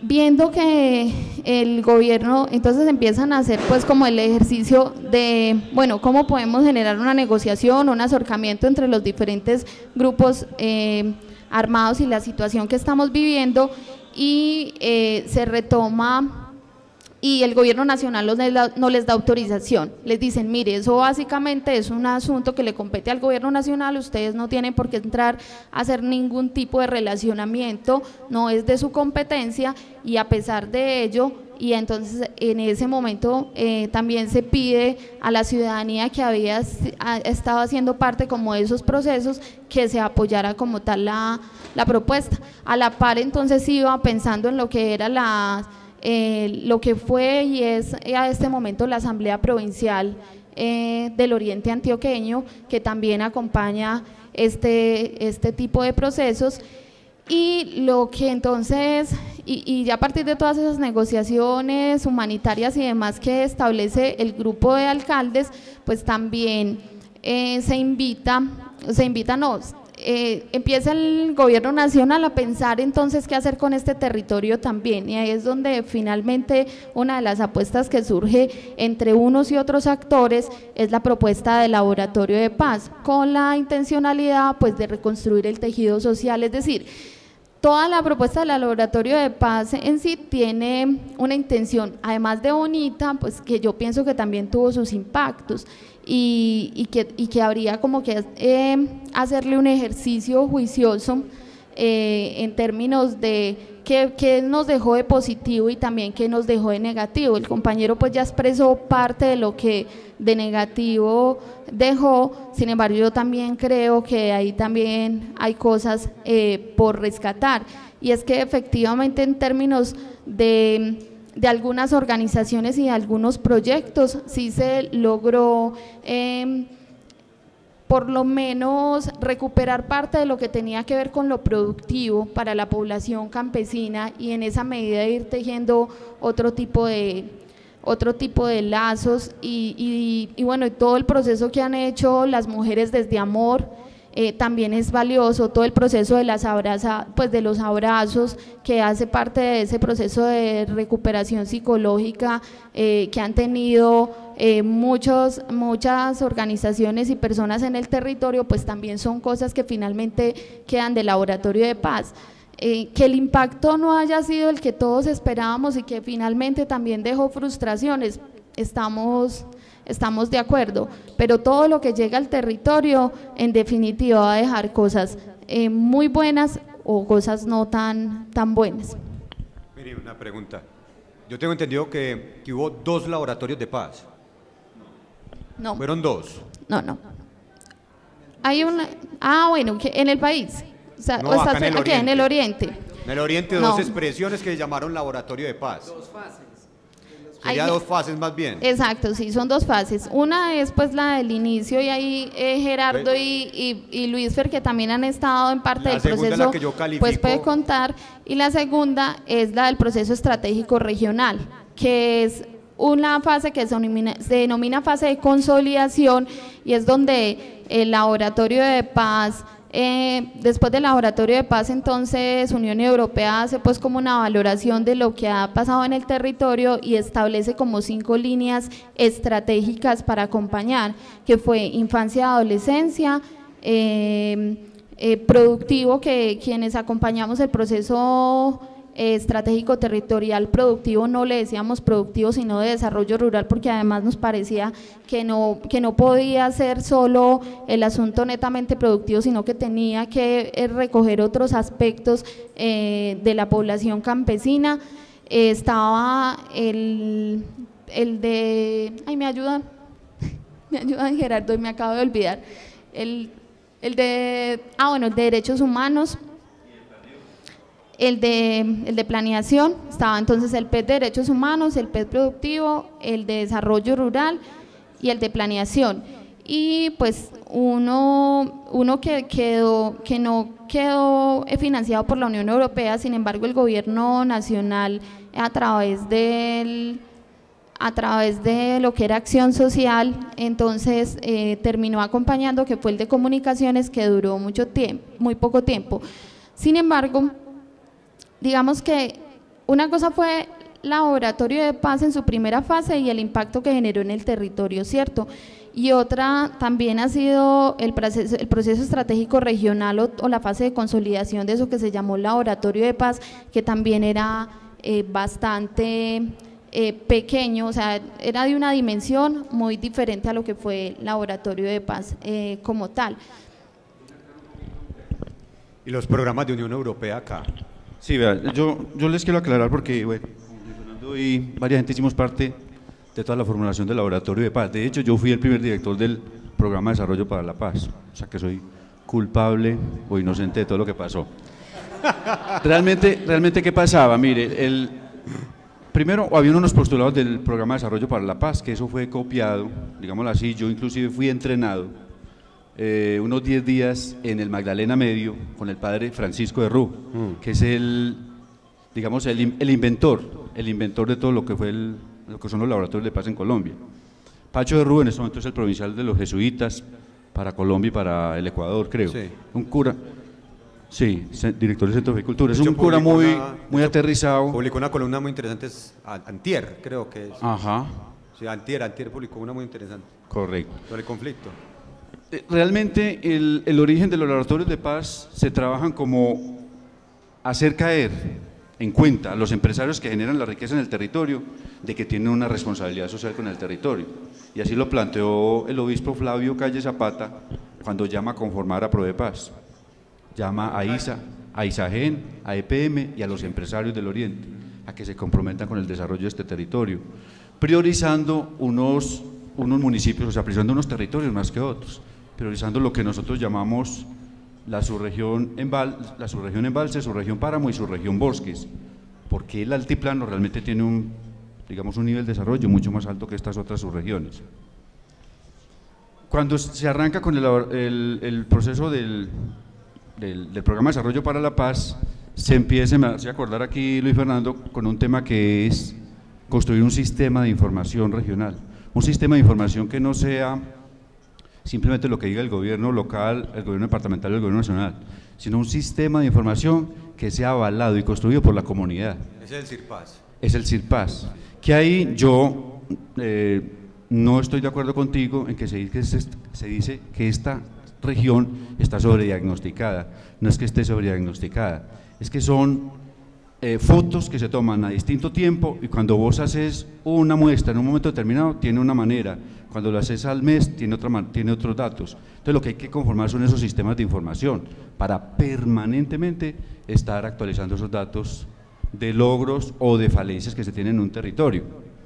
Se hace el CIRPAS, Sistema de Información Regional para la Paz, se hace un sistema de maduración de iniciativas comunitarias y se hace todo un proceso de formación en liderazgo a líderes, lógicamente, de los municipios. Cuando se propone lo del laboratorio de paz ya como un proyecto concreto, es una crisis que viene por lo que se venía dando en el Oriente. Recuerden ustedes que más o menos entre el 2003-2004 al 2008 se produjeron en el Oriente 15.000 asesinatos, se desplazaron 150.000 personas. Imagínense ustedes la magnitud del problema. Esto ya tenía… 617 ejecuciones extrajudiciales. Correcto. Y aquí se dieron los primeros falsos positivos, y aquí se dio una cantidad de anormalidades que había que sacar ese conflicto, había que visibilizarlo, no solo ya a nivel nacional, sino a nivel internacional. Esa fue la primera función del Laboratorio de Paz. Ese Laboratorio de Paz inclusive no se craneó ni se lanzó acá, se lanzó en Bogotá, en un encuentro de programas de desarrollo para la paz a nivel nacional. Ahí estaban Naciones Unidas, estaba Planeación Nacional, estaban embajadores de Europa y el mismo embajador de Estados Unidos y del Canadá. Y se dice que ese laboratorio de paz no iba a ser la redención para este territorio, sino que iba a ser una muestra, primero, lógicamente, demostrar que el conflicto nos estaba desbordando, que esto ya no aguantaba más. Segundo, pedir una ayuda de cooperación a nivel internacional, porque estaba muy de moda ya en ese momento, apoyos de la Unión Europea a procesos construidos con la comunidad, que trabajaran sobre ese tema de apoyo a las víctimas y reconstruir tejido social y de reconstruir pues infraestructura. Y se logra presentar ese laboratorio de paz. La única que tenía la información en ese momento era Prodepaz con el CIRPAS, y que tenía ya proyectos de maduración de iniciativas comunitarias, porque la Unión Europea le apostaba a proyectos construidos con la comunidad, no a proyectos que presentaran simplemente ni los municipios ni ONGs solas. Ese primer laboratorio de paz, ahí se llamaba Laboratorio de Paz 2, inclusive el primer operador que quedó de ejecutar el proyecto era Masora y las asociaciones de municipios. Masora, por los visos de politiquería, de incapacidad que tuvo en ese momento también, abandonó la coordinación del Laboratorio de Paz y le tocó a Prodepaz asumir esa coordinación del Laboratorio de Paz. Oye, abandonan todo. ¿Qué pasaba? ¿Qué pasaba en ese Laboratorio de Paz? Mire, y lo que ha pasado en este territorio. El Laboratorio de Paz tenía un comité directivo, donde habían representantes de la sociedad civil, de grupos sociales, de habitantes del Oriente, pero también había representantes del sector empresarial. Se dividió ese comité directivo. El sector empresarial, Cámara de Comercio, Universidad Católica, etcétera, otros, decían que el Laboratorio de Paz solo se había hecho para ejecutar proyectos. O sea, eran unas metas a corto plazo, devolverse un tema de ejecución de proyectos como tal.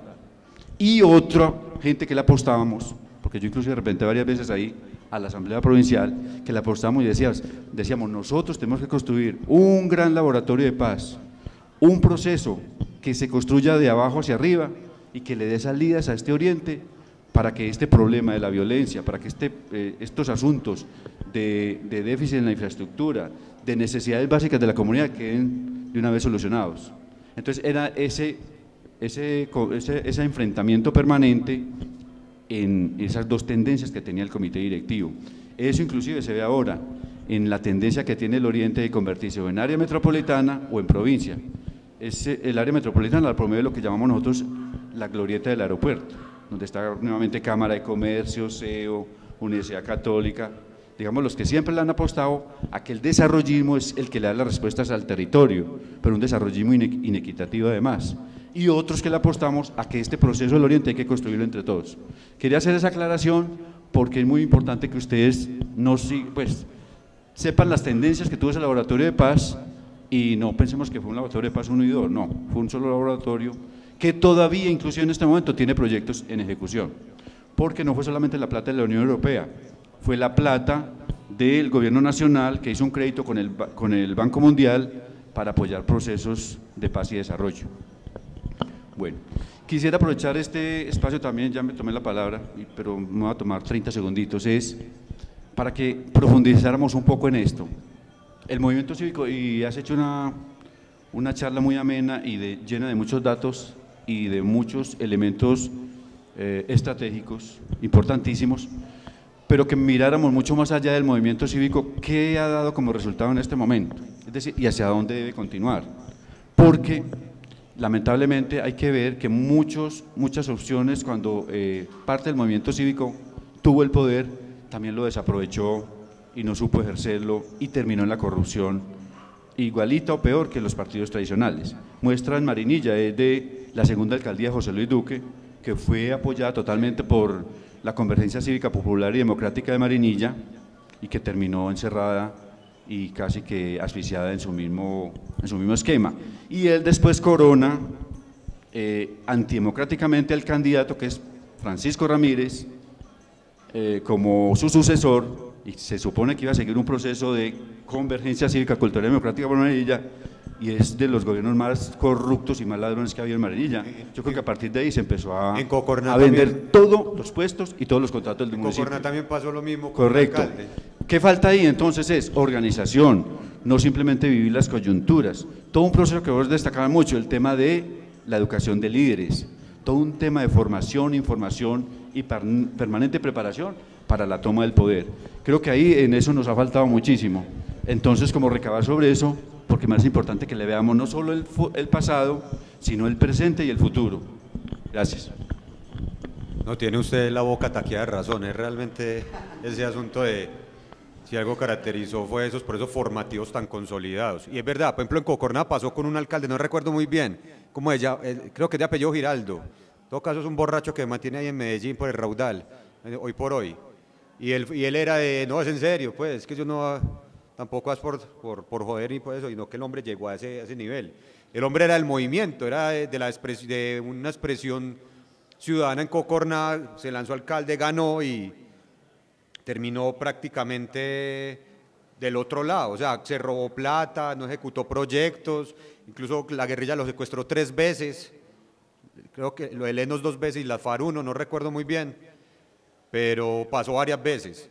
Y es probable que pase en esta administración actual también con algunos alcaldes acá en el oriente que se llegaron por articulación, pero que hoy por hoy no sabemos después de 5 meses para dónde va el camino, ¿cierto? Hombre, yo no sé, por aras del tiempo, ¿qué hacemos? Hay mucho tema para tocar ahí, quedó mucho tema en punta.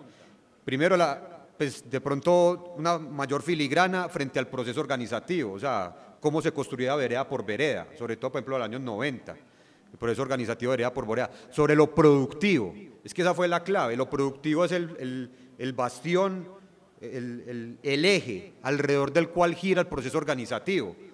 Si usted tiene producción de comida y lo produce colectivamente, orgánicamente, tiene con qué dar la pelea y organizarse, ¿cierto? Pues que insisto, pues que los paracos tuvieron donde darle.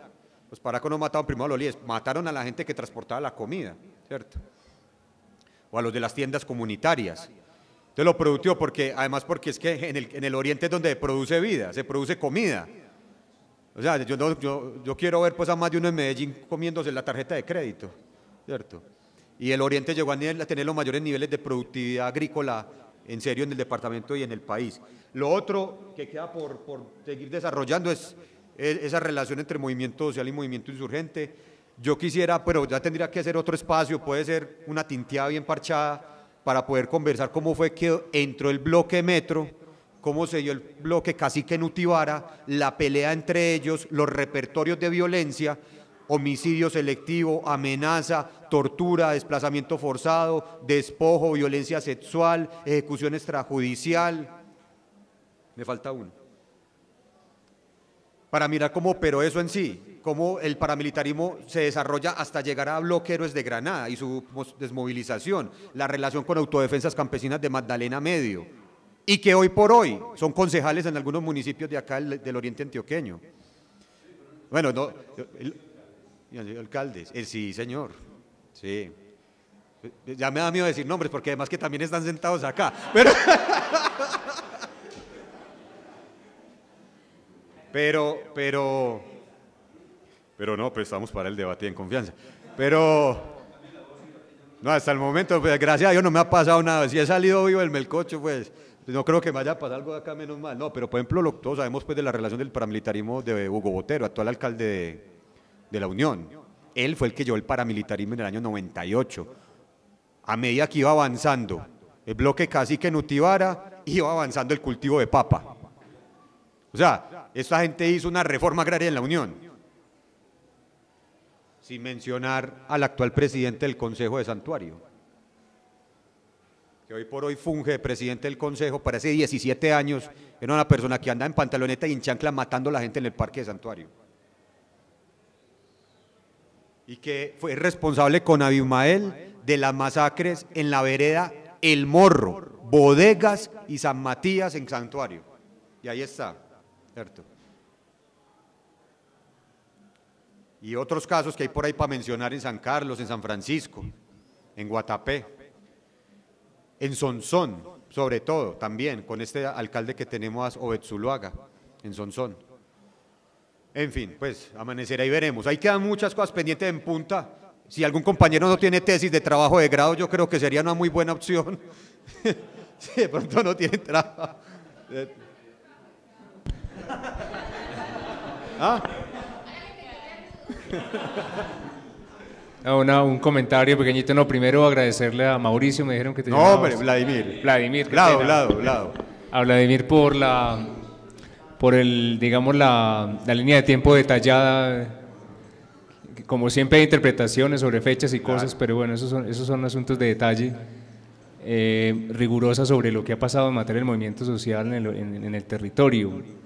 Como una anotación, yo creo que yo también me he formado en todos estos temas de cooperación y demás, pero y ahorita vos decías de la identificación de un enemigo y no sé qué, yo un poco no hago el análisis tanto desde la identificación del opositor político. Eso tiene un sentido pues desde el punto de vista de la ciencia política y desde lo sociológico, pero yo creo que más allá de eso, yo pienso que las nuevas expresiones que hay hoy, que son ustedes son pelados jóvenes universitarios de la UCO, de la Antioquia, en fin, y no solamente es aquí, Movete, fluye una cantidad de gente.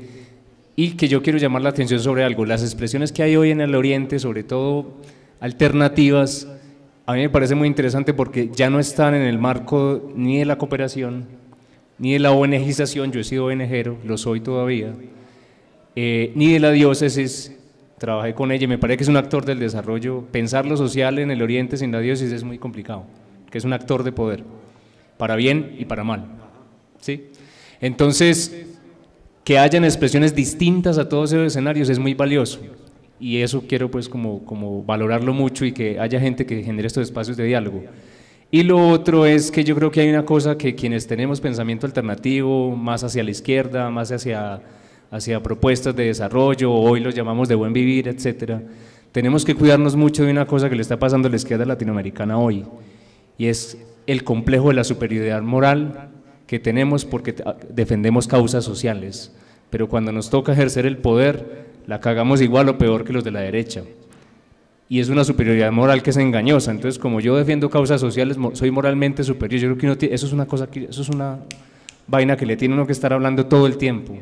Porque si vamos a construir movimientos alternativos, coalternativas, es cuando nos toque ejercer el poder, sea popular o sea institucional o de la cooperación, de lo que sea, el poder que existe, que es real, que se puede tocar, que no creamos que somos moralmente superiores por venir de donde venimos, todo lo contrario, o sea, es una vocación de servicio. Ahí hay que estar muy alerta porque le pasó a mucha gente del movimiento, cuando uno rastrea, y vos que conoces bien el tema por lo que veo, yo también me he acercado bastante a la investigación de este asunto, la gente más radical terminó en la derecha, más radical, incluso con el fusil en la mano, y de eso hay que cuidarse. Entonces, no, agradecer el espacio, qué bacano hermano que estuviste acá, chévere. En cantidades alarmantes, agradecerles. Quedó mucho tema y por tocar, ese del travestismo político, el asunto del papel de la Cuarta Brigada y la operatividad militar, la política pública. Hay mucho tema para tocar ahí que tiene que ver directamente con los procesos organizativos en el Oriente, la autonomía. Hombre, es que de 22 asociaciones campesinas, no más queda una, Asoproa. O sea, imaginen el golpe tan bravo, pero en fin, pues acá seguimos. Yo creo que el Oriente tiene mucho por construir todavía y acá hay un gen de tradición tan organizativa tan fuerte. Todos estamos cruzados por eso, una manera, el ser oriental es tan bonito y tan hermoso que no hay de otra, pues, ¿cierto? Mañana Feria Campesina en San Francisco, por cierto, y lunes en Santuario. Bueno, Ni Dios les pague. muchas gracias.